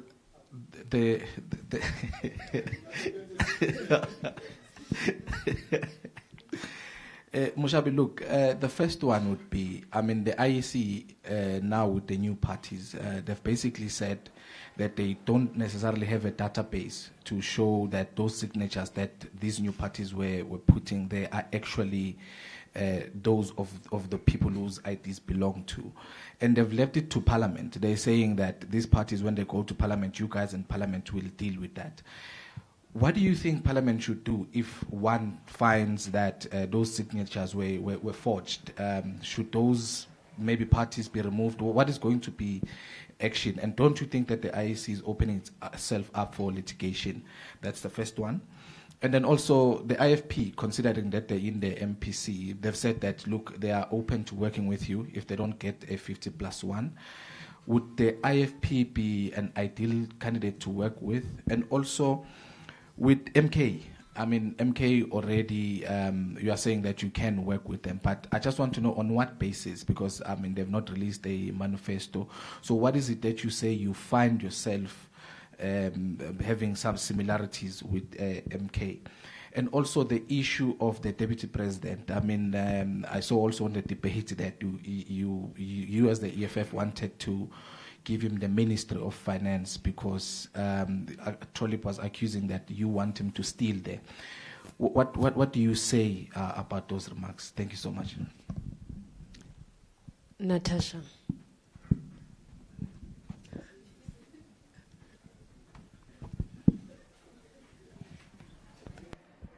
Thank you so much, and thanks for fighting for me, Bramzai. It's Natasha Fury here from SABC News. Just as a follow-up to Lizega's question about Limpopo, Mr. Malema, this is your home province, but yet it's a stronghold of the ANC. Surely this is something that's very worrying to you. I mean, Josi Butani had said he wants to hit the EFF where it hurts. So perhaps your plans around winning back, not winning back, but winning Limpopo over, seeing that the ANC is about at 75%, the EFF is around at 14%. And then you were at El Dorado Park on Tuesday. You told the community there that the EFF is for everyone. What are your plans to diversify the party and attract more people, like colored people? I know you've got your Nazir Paulsons, your Carl Niehaus, but just to attract and diversify the party. Thank you. Is that all, colleagues? Over to you. Tando, sorry, it was...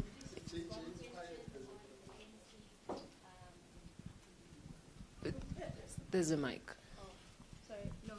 In the first round, you didn't answer the question, CIC, on whether there are concerns if the ANC might do a U-turn on agreements that you've made in a coalition phase, yeah. Over to you, President.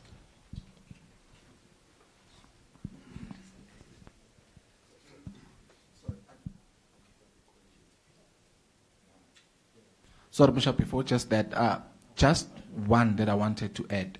Do you feel that an ANC that doesn't have a majority will be an easy ANC to work with if they don't have their majority? Thank you very much. I've been asked to deal with this issue of coalitions as the first one. We don't have a problem with a coalition government. We think is the most workable solution to political arrogancy and sins of the incumbents. Because when you are in a coalition, you know you don't have absolute majority because absolute majority corrupt absolutely. So it's important that you always try to make sure that you stay within the agreements that are reached within a coalition. And it doesn't matter what's going to happen on the 29th of May. There's no way the ANC is going to get the majority in Gauteng. And we are prepared to talk to them, talk to the IFP, talk to everyone, and then including the DA. We want to prioritize the citizens more than our ideological differences.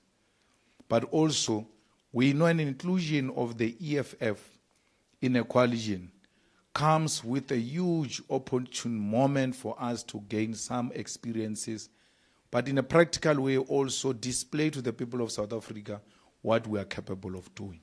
So I think that this below 50% and without any outright winner, EFF stands a good chance to participate in decision making. And I was making some silly example that if you were to make me deputy president or minister of sports, arts and culture, in the group of all those ANC people, there's no one who can outshine me. As a minister of sports, arts and culture, I can be looked at as a president. People can be looking for water and say, bring Malema here, and I'm a minister of sports, arts and culture. Because we'll perform in such a way that our people will long for our immediate takeover of the state. We've never worked with the DA, so this is how we brought down the ANC. We firstly had to remove them from power because they were using the state resources to cling to power. So we shifted the pace in 2016 and did not work with the DA. We said, well, we don't want, as long as the ANC has got no control and access to the purse, that is the only strength they have, because they no longer have a message, they no longer have a face. So we did that, and it paid in 2019, where we dropped them to 57% and dropped the Gauteng province to 49.9%. So they are leading with one member. They are not leading because percentage-wise they've got a majority. Before that, to show that these things have got thuggery in them, Paul Mashatile came to meet us in one of the hotels here in Johannesburg, asked to see us, were to come down, meet, and said, guys, we've lost Gauteng as the ANC, we're prepared to work with you. What are the conditions? As we're engaging, telephone call came, and then he went outside, and then he came back and said, no, we're fine, we no longer need you. They say we've won. But if you guys want to sleep here, you can sleep here, order anything you want to order. And, and then left us there. So, and then it went 49.9, and that's why we knew this is rigging. Because riggings happen like that. Why did Paul say he lost? They had ANC internal results, because the good thing with the ANC is that there's got party agents everywhere. So the results came internally before they were announced by IEC that they've lost. So they were now preparing for the IEC announcement. Hence the emphasis now on party agents. Because we need to guard every vote, including a vote that is not EFF, as long as it's anti-ANC. Because ANC wins with stealing small here. And then they give it to themselves, and that's how they get 49.9. Who wins with 49.9? Rigging happens like that. So we never had a relationship like that with the DA. So we gave it to them. And then we if you remember, we said we don't want Mashaba as a way of trying to push back the DA because it needed us desperately. They pushed back. When they pushed back, we said, we're about to lose this strategy.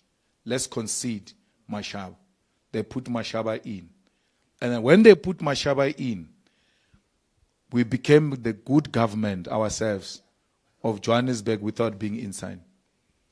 Mashaba takes a platform here, like I'm doing now, says, I have insourced the security guards in Johannesburg. No one asked Mashaba using which policy, because when you were a mayor, you were a DA mayor, and the DA never had that policy of insourcing security guards. Which security? He insourced security guards in exchange of the EFF passing the budget. Those were the conditions. We said we won't pass this budget unless we insource the workers. He agreed to insource the workers, and that's how the budget was passed. If this is Mashaba's policy, ask him in 2016 when he was implementing it, in which page are we finding this part of the policy of the DA that speaks about insourcing? So a person lies to you, not so intellectually gifted individual, the lowest in thinking amongst politicians, even Gayton is better. Because 26 or 28, the lowest in political thinking, right? Lies to you. You don't ask him a simple thing. Where do we find that in the DA policy? Because you are lying. And that condition was made public, Budali, that we will not pass this budget. And if we don't pass this budget, this municipality is going to collapse. The ANC is going to take it over through administration unless you insource the workers. He insourced the workers. What happened? Everywhere else where we had influence, we're telling them what to do. Boom! 2019 comes. They don't perform well. Helen Zille says, no, man. The problem is Musi, who allowed this EFF to work with us. Now we have declined support because the white racists are not happy with this relationship. That's why the white racists shifted to vote for Freedom Front. Huh? It's a recent history. You see, it's getting distorted now when we're still alive. Imagine what's going to happen. So, that's what happened, and that's what led to this kind of animosity we have. Because the DA says, whatever happens, don't go close to the EFF because the EFF is going to make you lose support from our white racists. And we didn't mind that because we always knew what we were doing, and we achieved it. If we had not put the DA in 2016, and the ANC comes with Cyril Ramaphosa, who was loved by you, and the ANC has access to resources, Cyril would have gotten 2/3 majority. What killed the ANC is that it lost the pairs of the metros. Remember, in 2016, just before the elections, there were billboards of the ANC in the whole of Johannesburg. When we went to investigate, Johannesburg municipality issued a tender to advertise its 5 years achievements. Then bought 100 billboards, only used 20 for that purpose, and then 80 for the ANC. But on paper, it's billboard adverts for the municipality. That we took away. So that then helped us to upset the situation in 2019 and subsequently 2021. And the good thing with the ANC is that when it loses, it never recovers. Now, in 2016, they lose Johannesburg, they lose Tshwane, they maintain Ekurhuleni. In 2021, just to demonstrate to you that the ANC, where it loses, it doesn't recover. In 2021, it loses even Ekurhuleni, which was their base.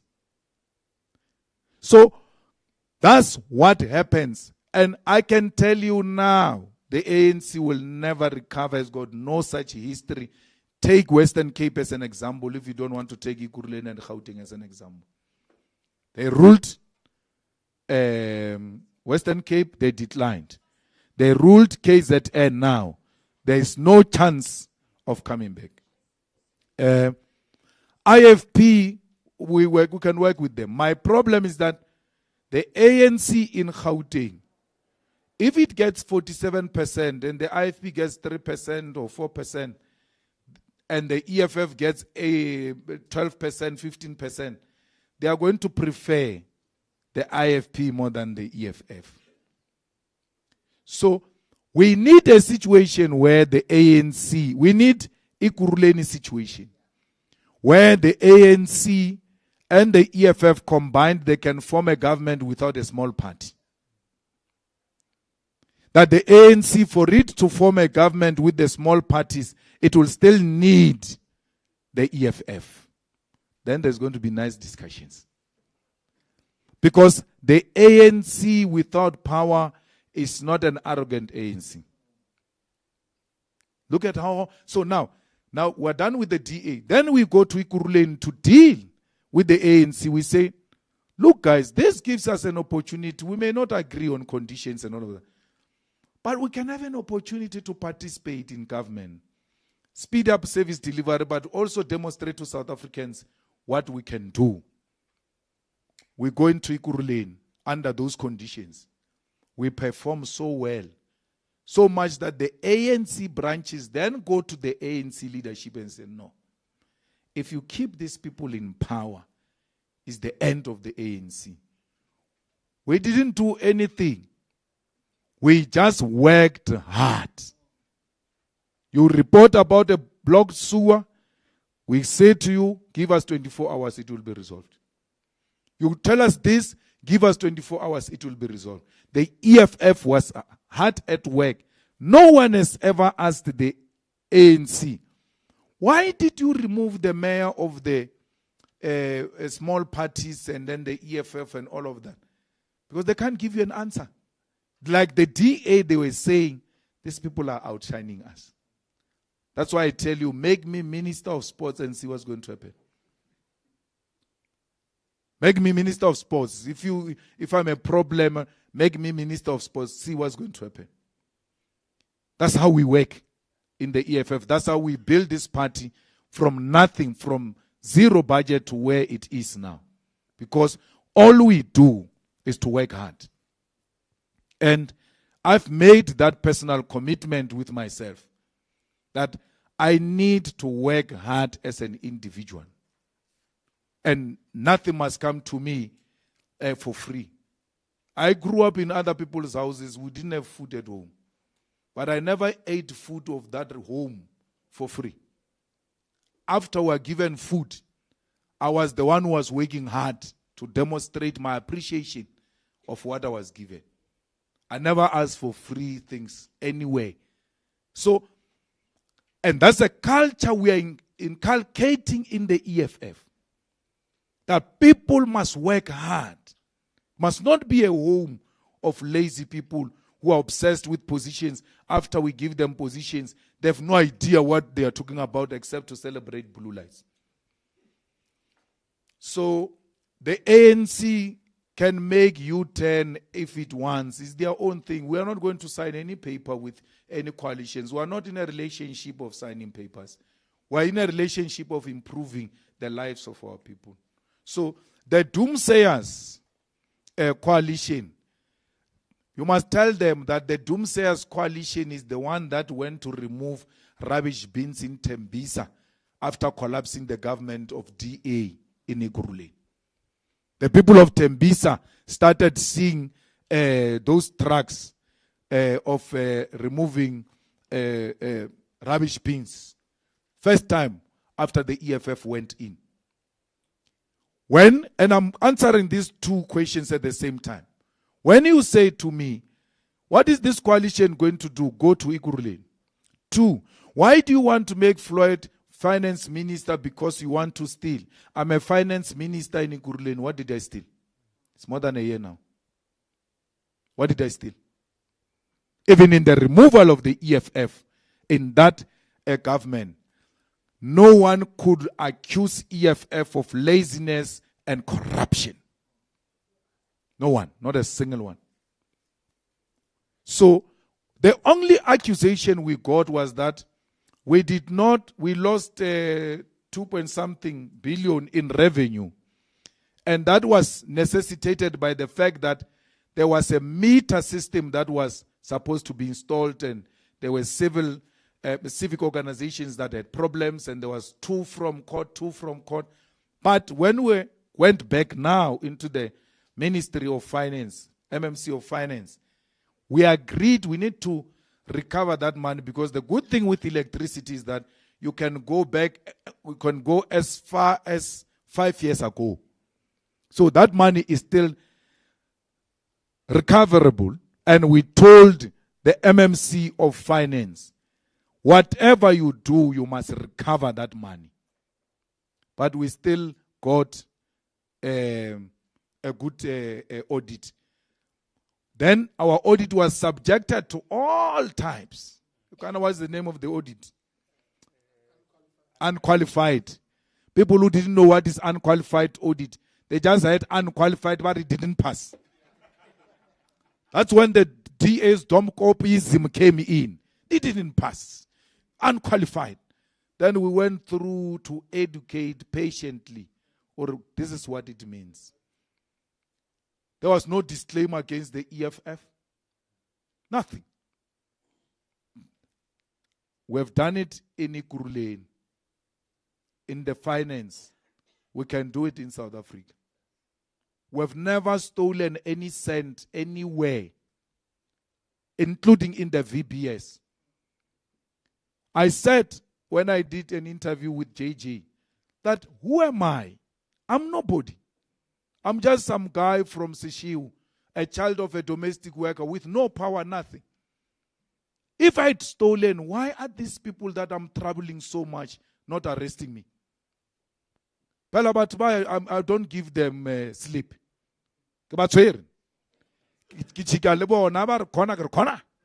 Come. Why are you not arresting this guy? Batoi took a Pala case from a prosecutor. Took it away. Till today, they don't know where the docket is. And then Batoi says to them, charge Malema with that issue of Limpopo of On Point. I'm like, you can do it. I must be charged with something they allege I've done. So many years back, there was a decision by the NPA, by the way. Matter was struck off the roll. Then the decision was taken to charge again. When they announced the charging, they said, Malema is not part of the people that were charging. We'll see when the case goes on. It was not my decision. The mistake they did, they included a deceased person as one of the people who must be charged. That's a state that is not organized. They didn't know that they issued a death certificate for that guy. Still proceeded to charge him in the grave. Then they were left with the egg on their face, embarrassed. They retreated from that case. Now Batoi says, go in. They're like, but with what? There is a big internal battle of charging Malema. Because they say, for what? How do we explain the earlier decision where we said we are not charging him? What new has emerged? But Ramaphosa, with the docket that was raised in an open meeting where the Financial Intelligence Center was presenting to NPA, the prosecutor who was prosecuting Ramaphosa's case stood up and said, I've got this Pala case. How can you help me as Financial Intelligence Center? He didn't finish the sentence, but he stood up and said, no, can't talk about that here. Bring those things here. No, not here. Till today. So, they can't say to us, Floyd can be a minister of finance when the current minister of finance was accused of stealing workers' money. The current one. And Ogari apologized also. He got removed from a position because of that accusation. A lesser position because he was accused of stealing money from the workers. He got removed and then he came back top position without any clarity, having accepted that he stole that money. So Floyd has not stolen any money. Only illiterates can reject the young intelligentsia. The man is gifted. He knows these things. By his head, he can tell you every little cent, where it is being spent, by who, where, how. He leaves those things. He tells you about every single South African company, who's the CEO, how much does it make, how much money does it pay for taxes, without reading anything. You've got a man who understands the economy of South Africa and the continent and the world at large. A well-grounded Marxist-Leninist, highly qualified, is now going for his third master's. Next week he's going to collect his third master's in London.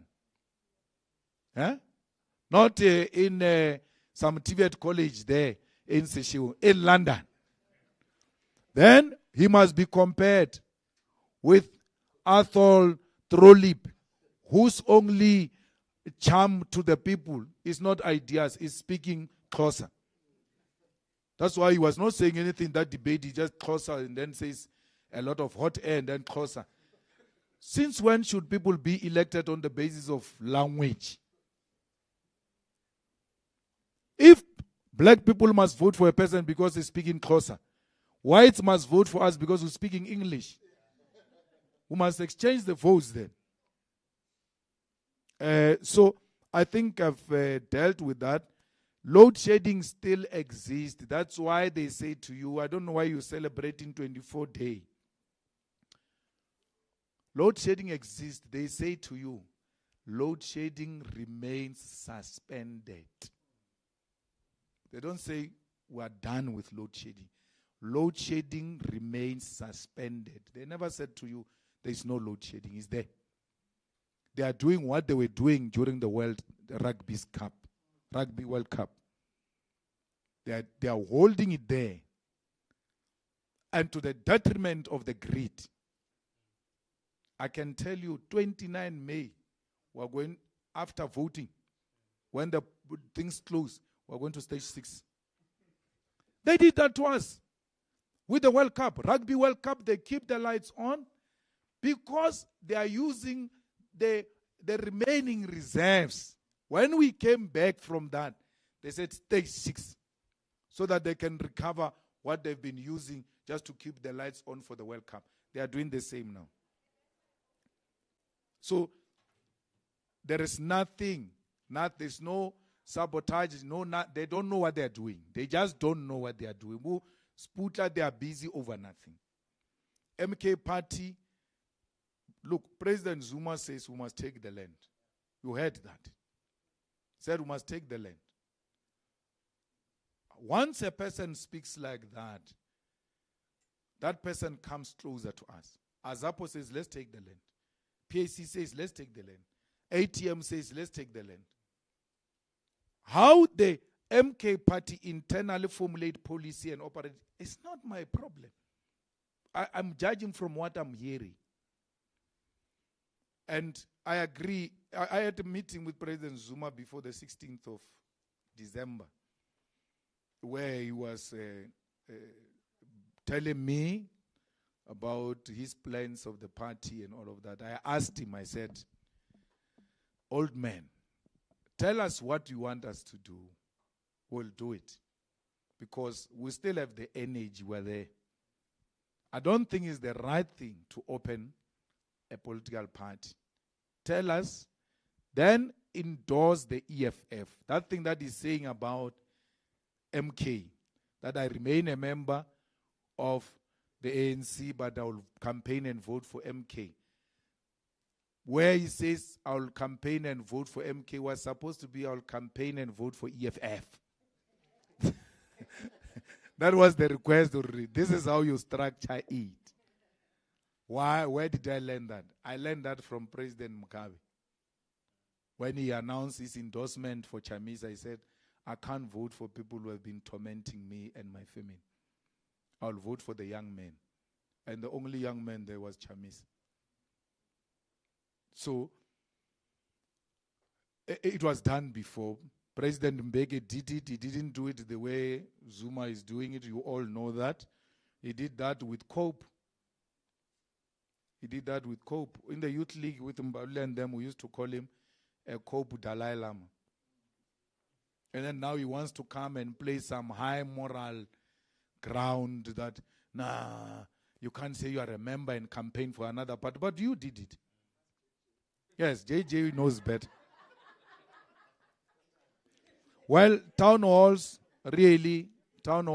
meetings, campaigns, is to go and say to those people, the EFF's message ought to be communicated to them directly because it gets distorted on the way. So we have to communicate with minorities directly who are busy organizing a meeting with Afrikaner farmers. And the language I spoke here won't change when we meet Afrikaner farmers. Going to tell them, you are part of us, you are here. But let's share. Let's share the wealth and the land of this country. And I must say it in such a way that they themselves are able to ask questions. And by the time we leave that meeting, it will all be making sense. There used to be a rich guy called Jimmy in Polokwane who used to have a lot of buildings. And this, remember, we advocated in the Youth League.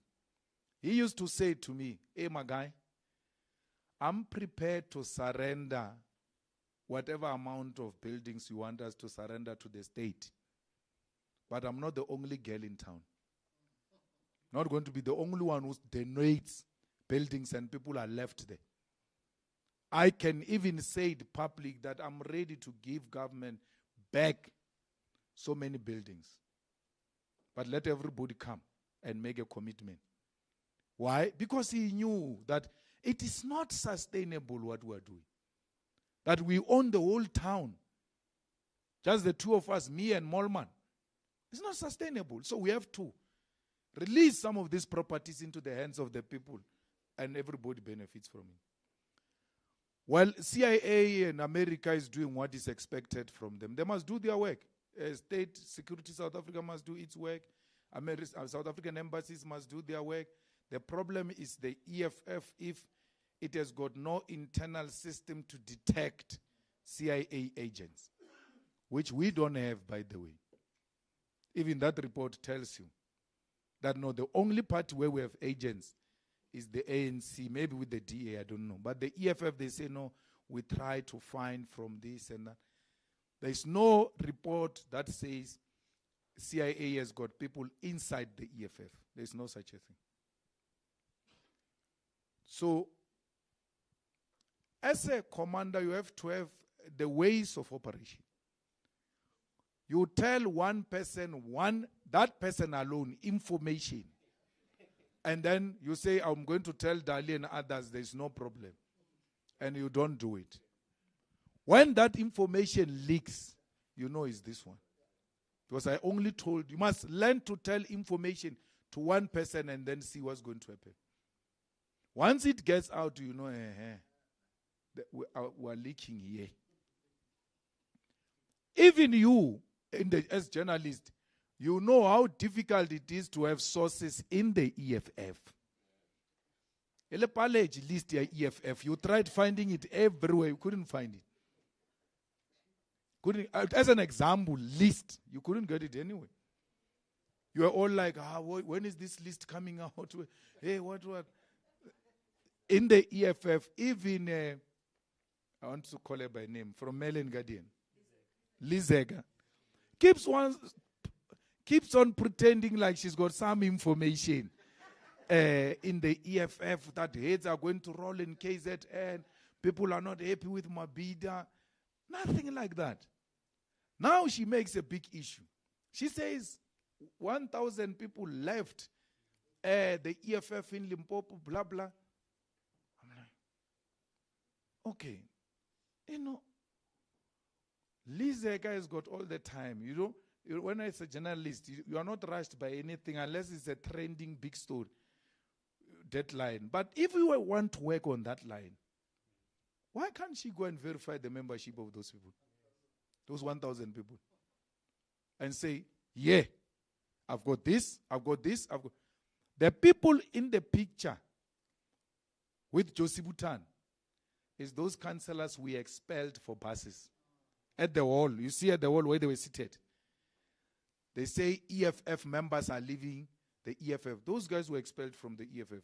Go and look at that picture and then come and sit with me and ask me one by one. I'll tell you, this is so and so. Here's the letter of expulsion and the date. This is so and so. Here's the letter of... They are not our members. They have not been our members. And really, I can't be asked about Limpopo. I don't care about Limpopo. I don't care about Gauteng. I care about South Africa and the continent. Whether EFF is voted for in Limpopo, so what? What must I do? What does that have to do with me? I'm not a regional leader. I'm international. I can walk into any country. You'll think Michael Jackson, the showstopper, has arrived. In the whole continent. So you're telling me about Limpopo, what? What's that?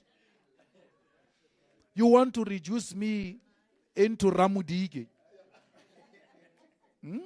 Ramudige, Mpepu, Ntangwis. I was born in Limpopo. I'm not a Limpopo citizen, I'm a South African citizen. My interests are in this country. I led this country when I was 17 years old as a president of COSAS, why would you still see me as a person who comes from Limpopo if you are not seeing me through the eyes of tribalism? And that makes you a tribalist yourself, a regionalist, not me. I don't see my... I go anywhere in South Africa and feel comfortable. And there is nowhere in South Africa where I don't know a person personally. There's a day I woke up one day and I cried a lot during COVID. Because they told me of 10 people who had died that day from all over South Africa. They didn't know. This one tells me about this one. But I knew these people so closely. The whole of South Africa. So much that some of them I buried their parents. Some of them I was there during the baptism of their children. That's how much I know these people. I grew up with them as a child. I grew up in this country, leading it nationally. So I know the ecosystem of this country, who does what, where, and how, including those who sell drugs. When I take over, I know which area to go. I will never sell soldiers to Western Cape to go and fetch drugs. There's no single factory in Western Cape that manufacture drugs. Those are the consumers. All drugs are being produced in Gauteng and get distributed outside. That's why you send the soldiers with so much money to go and stop drugs in Western Cape. Till today, they never gave you any drug bust that is big for 2 million rands. Nothing. What happened? When you send the soldiers to Western Cape, the supplier stopped supplying. That's why those Western Cape people started smoking the dangerous drugs, the most useless things, because there was no supply. None of those soldiers found a factory in the Western Cape. You live where drugs are. You go and look for them somewhere. What's that? So, even these people who steal the money of government, I know some of them, and I know how they work. That thing of SIU, that you over-celebrate, when the man makes a determination that SIU must go and investigate Dalimpofu, and Dalimpofu is his man, he says the mandate of Dalimpofu, of SIU on Dalimpofu, starts from 2019 coming this way. But the crime we are complaining about was committed in 2018. He pretends to be doing something. So, I know the operations of South Africa, and I only know South Africa, and Limpopo is part of it. Every strategy we apply in every province, including Western Cape, where we are weak, is the same. Whatever we do in Limpopo, we do in Western Cape, we do in Northwest, we do in KZN. There's nothing that happened in Limpopo now which is special. I was never made by boys. I made them. I made them. So there's no boy who can destroy me. I made them. Their mothers are living in proper houses today because of me. I made them. Why would you think you can outshine the master? Never.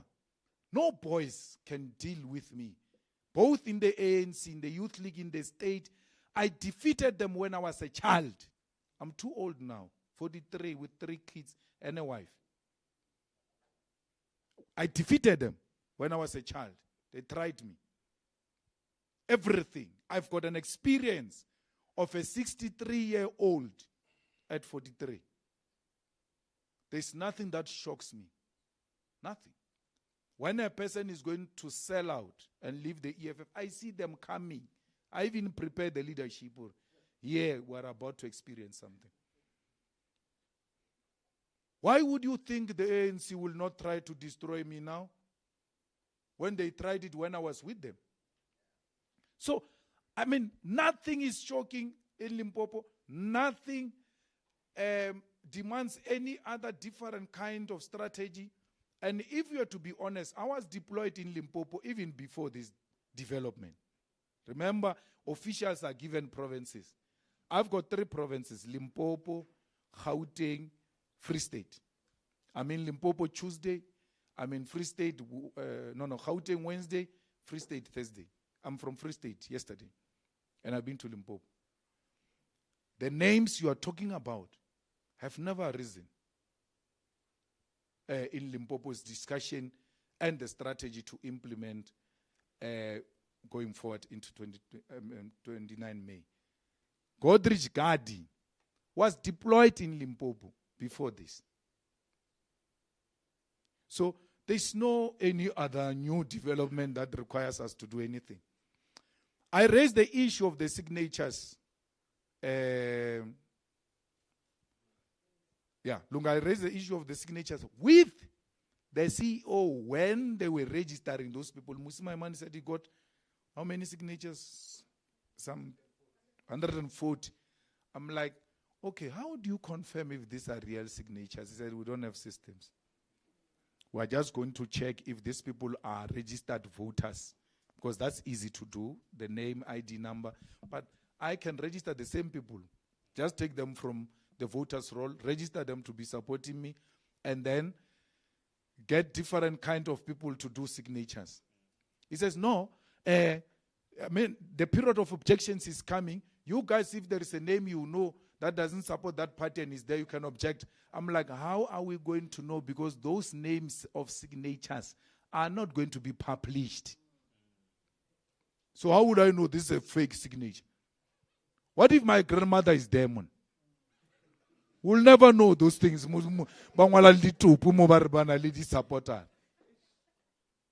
So that concern has been raised with the IC, and I can guarantee you we're going to follow it up. We can't leave it. There has to be systems in place to verify the authenticity of the signatures.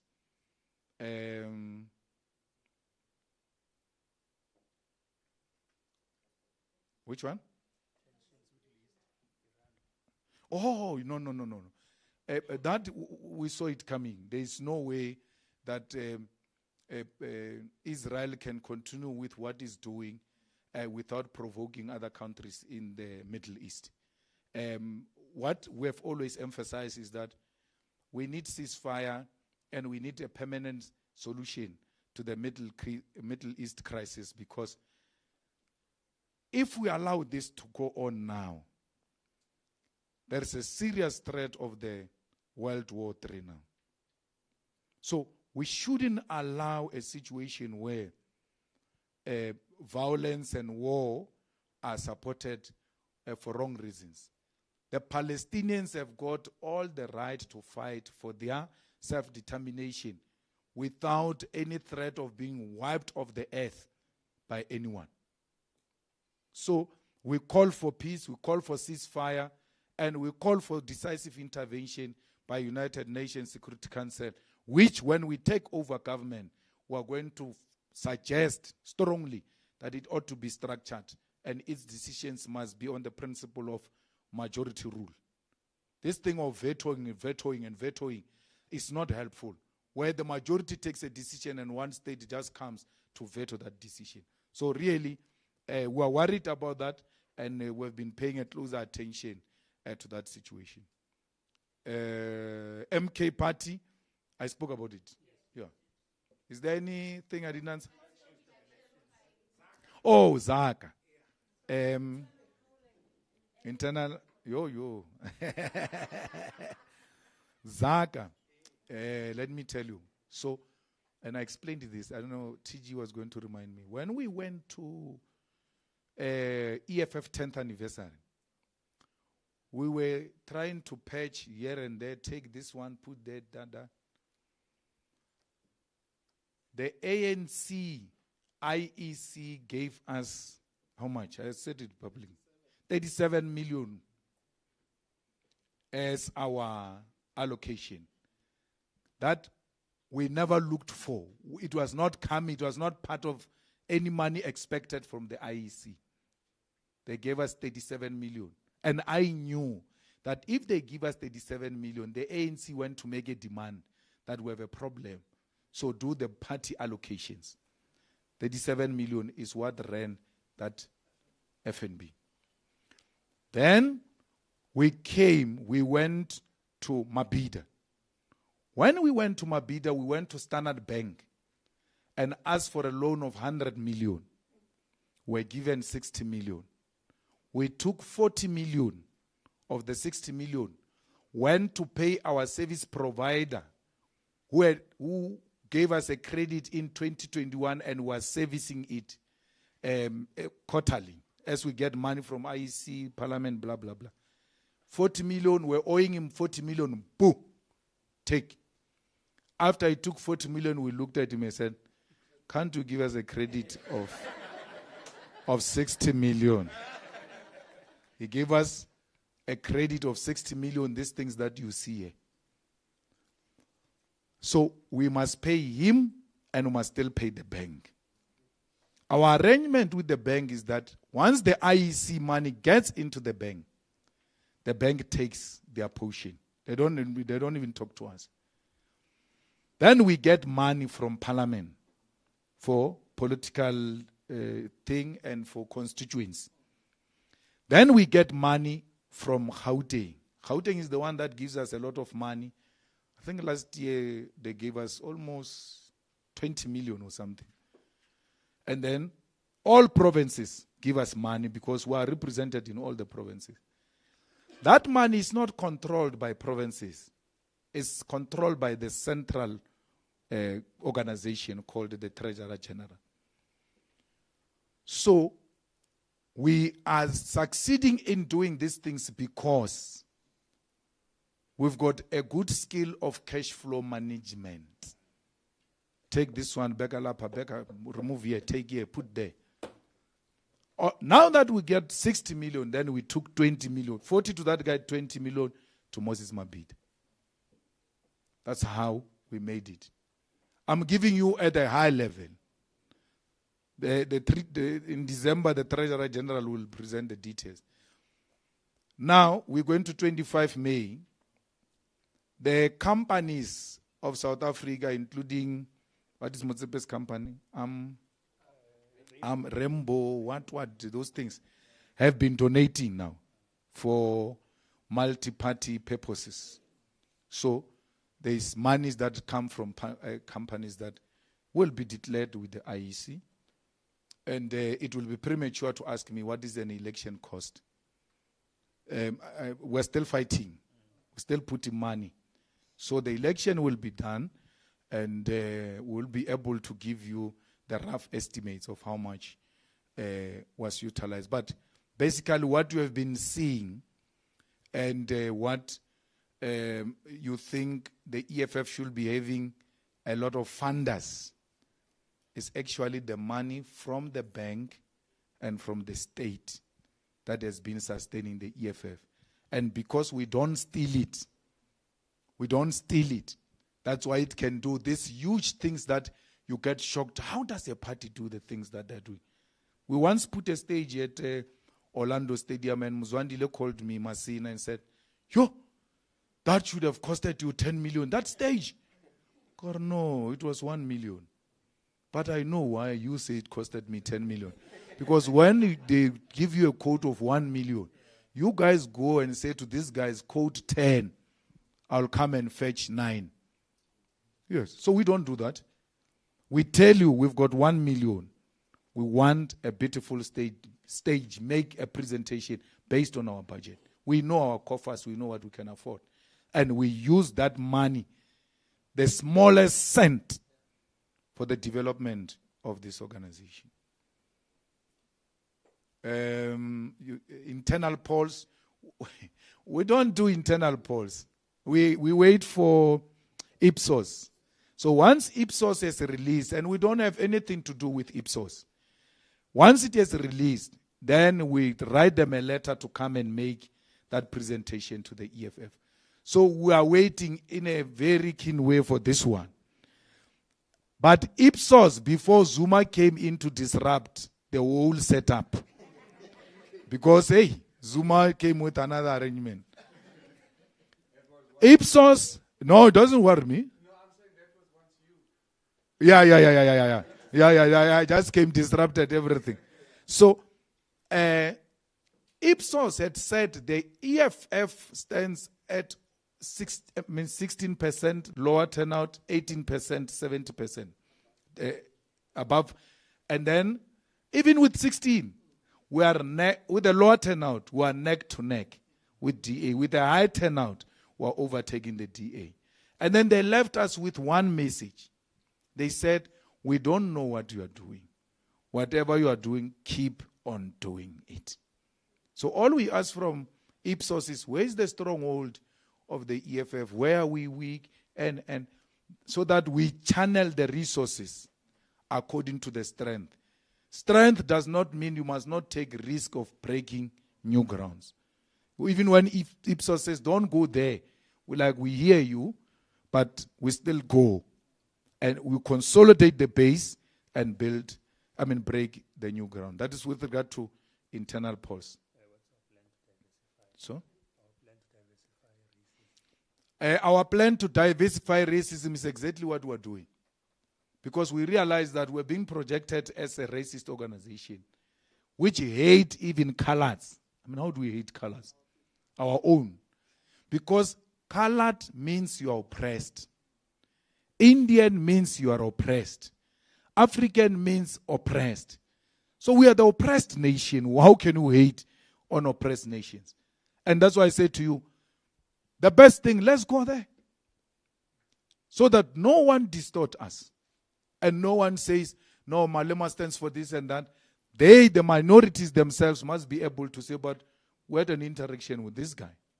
And we've heard what he stands for, and that's what we will support or not support. So, for the first time, we're going to have a white man representing the EFF in Parliament, Carl Niehaus. But colors we've always had. Indians we've always had. I don't know if Godrich God is Indian or what, but there are things like things like that. So we even had an old man Indian from Dr. Vauda, from Nelspruit, Mbombela. So that's how much we've always been open. Nazir have been there. There is that other lady. Kharike is there. Letitia is there. There's another one from Bloemfontein. Paul Nita is there.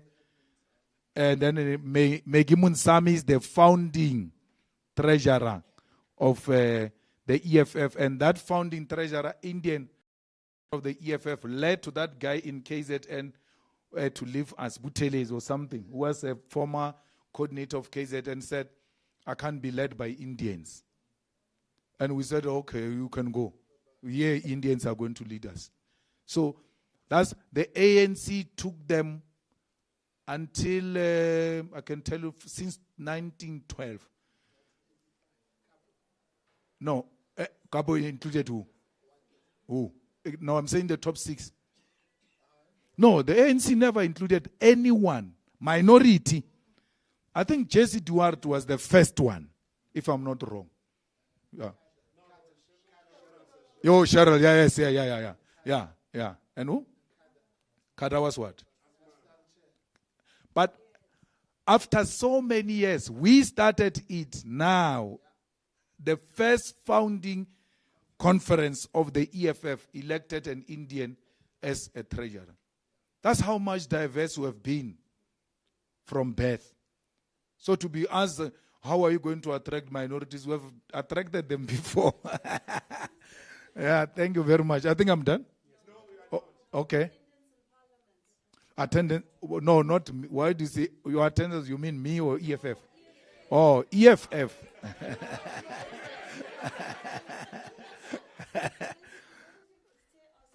What is the percentage of my participation? I've not followed those things because no, it can't be 6%. So I'm not a member of committees. I'm only a member of one committee called Ethics Committee, which sits once in a while.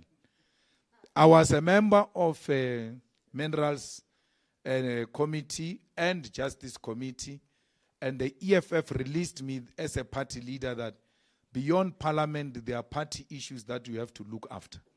That's why I do not sit in many of these committees. But Parliament I attend, the battles I lead from the front, you look at all those gogos of the ANC who attend Parliament, and you measure their input with this man who doesn't attend Parliament. When I attended that day, it's like I've been there. I solve everything.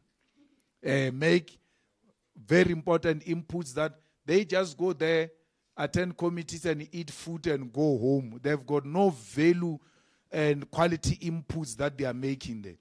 But otherwise, generally, the EFF's participation in Parliament is very good. Yes? EFF.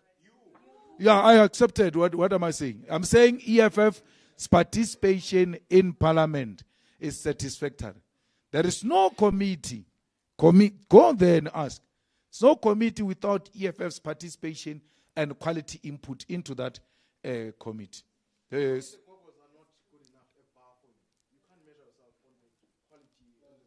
Okay. No, leave that example. Even with what you are saying, the Gogos are members of Parliament who are members of Parliament, who must be judged on the bar of members of Parliament. Don't be an ageist. I'm saying to you, no, it can. No, the bar. No, it's a measure. The measure is members of Parliament from the ANC make no valuable quality input, and partly because majority of them are an old age home. We don't have that problem. And we make quality input. The same thing of ageism. That's what Ace Magashule suffered from. And many others. Some tribalism, who said we can't join this party that is led by a spady person, we can't join this party but it's led by a young boy. It's their own laws. Ace Magashule, if Zuma doesn't do him a favor, he's going to watch Parliament on TV because of ageism. Yeah, he could have been part of the EFF who could have built a strong, powerful alternative EFF in Free State. The one I've never approached and I don't even have an appetite for is Claudi. I think. The bar there is very low. You see, we can't go there. No. We're not going there.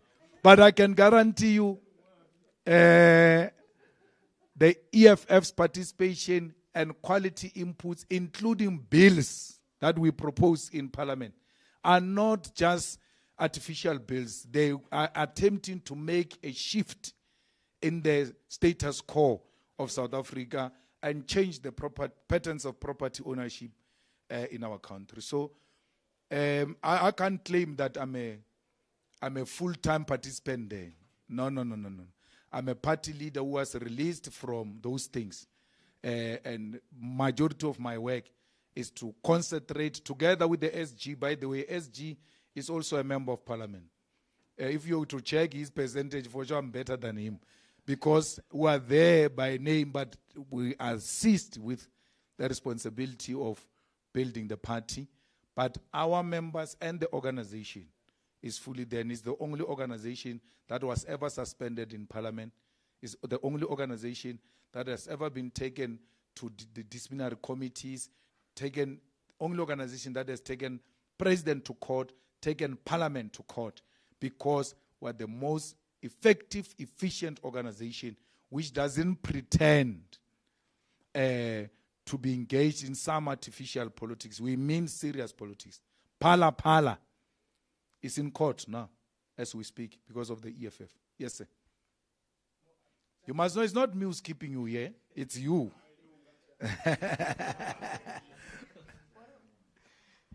Look, Moshab, you are saying that, like, now that I'm thinking about it, we are speaking about Pala, and we are saying that Mashaba will not make any significance because of small parties. But if you're talking about Pala, I mean, Vuyo Zungula, they are a small party, but they make significant points with the Pala thing, and they are the ones who are part of making this thing blow up. So don't you think these minorities, parties and what do you call it, independent candidates can actually have influence in parliament if they are serious? No, I've never said small parties. I said Mashaba. Mashaba is not a small party. Mashaba as an individual is not a thinker. You can't think and speak at the same time. And at times there, you are required to think on your feet. So that's the word out. Small parties, I kept on saying ATM, PAC. What? In terms of small parties in parliament, PAC, ATM, they're small. I kept on referring to them, that these are the parties we're going to be working with because we're not far apart. And if that is a big issue that small parties are about, we give it to them. But we were not of the issue. So we were on the Pala issue ourselves. And then ATM was very fortunate to write a letter to Parliament before us. So we are not in competition. They are raising the same issue we are raising. But ATM alone can't have the capacity to carry that issue. We carried it on our shoulders, ourselves as the EFF. That's why we are in court now. And was suspended for that. I just signed papers even now, what do you call it, the affidavit of responding to them. We did the first affidavit, they responded, I signed another one now, responding to their response. So that's the role we're playing of being robust and making Parliament to be fashionable. Thank you very much. I think I've answered everything, and thank you everyone for coming. Thank you. Minister of Justice. Wait, colleagues. Thank you very much, President.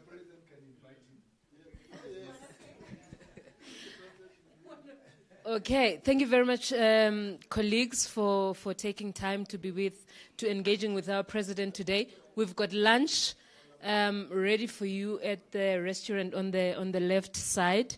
It would be irresponsible of me to not ask the colleagues that on the 29th of May, please vote for the EFF.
calling on all young. The EFF would not reach this milestone.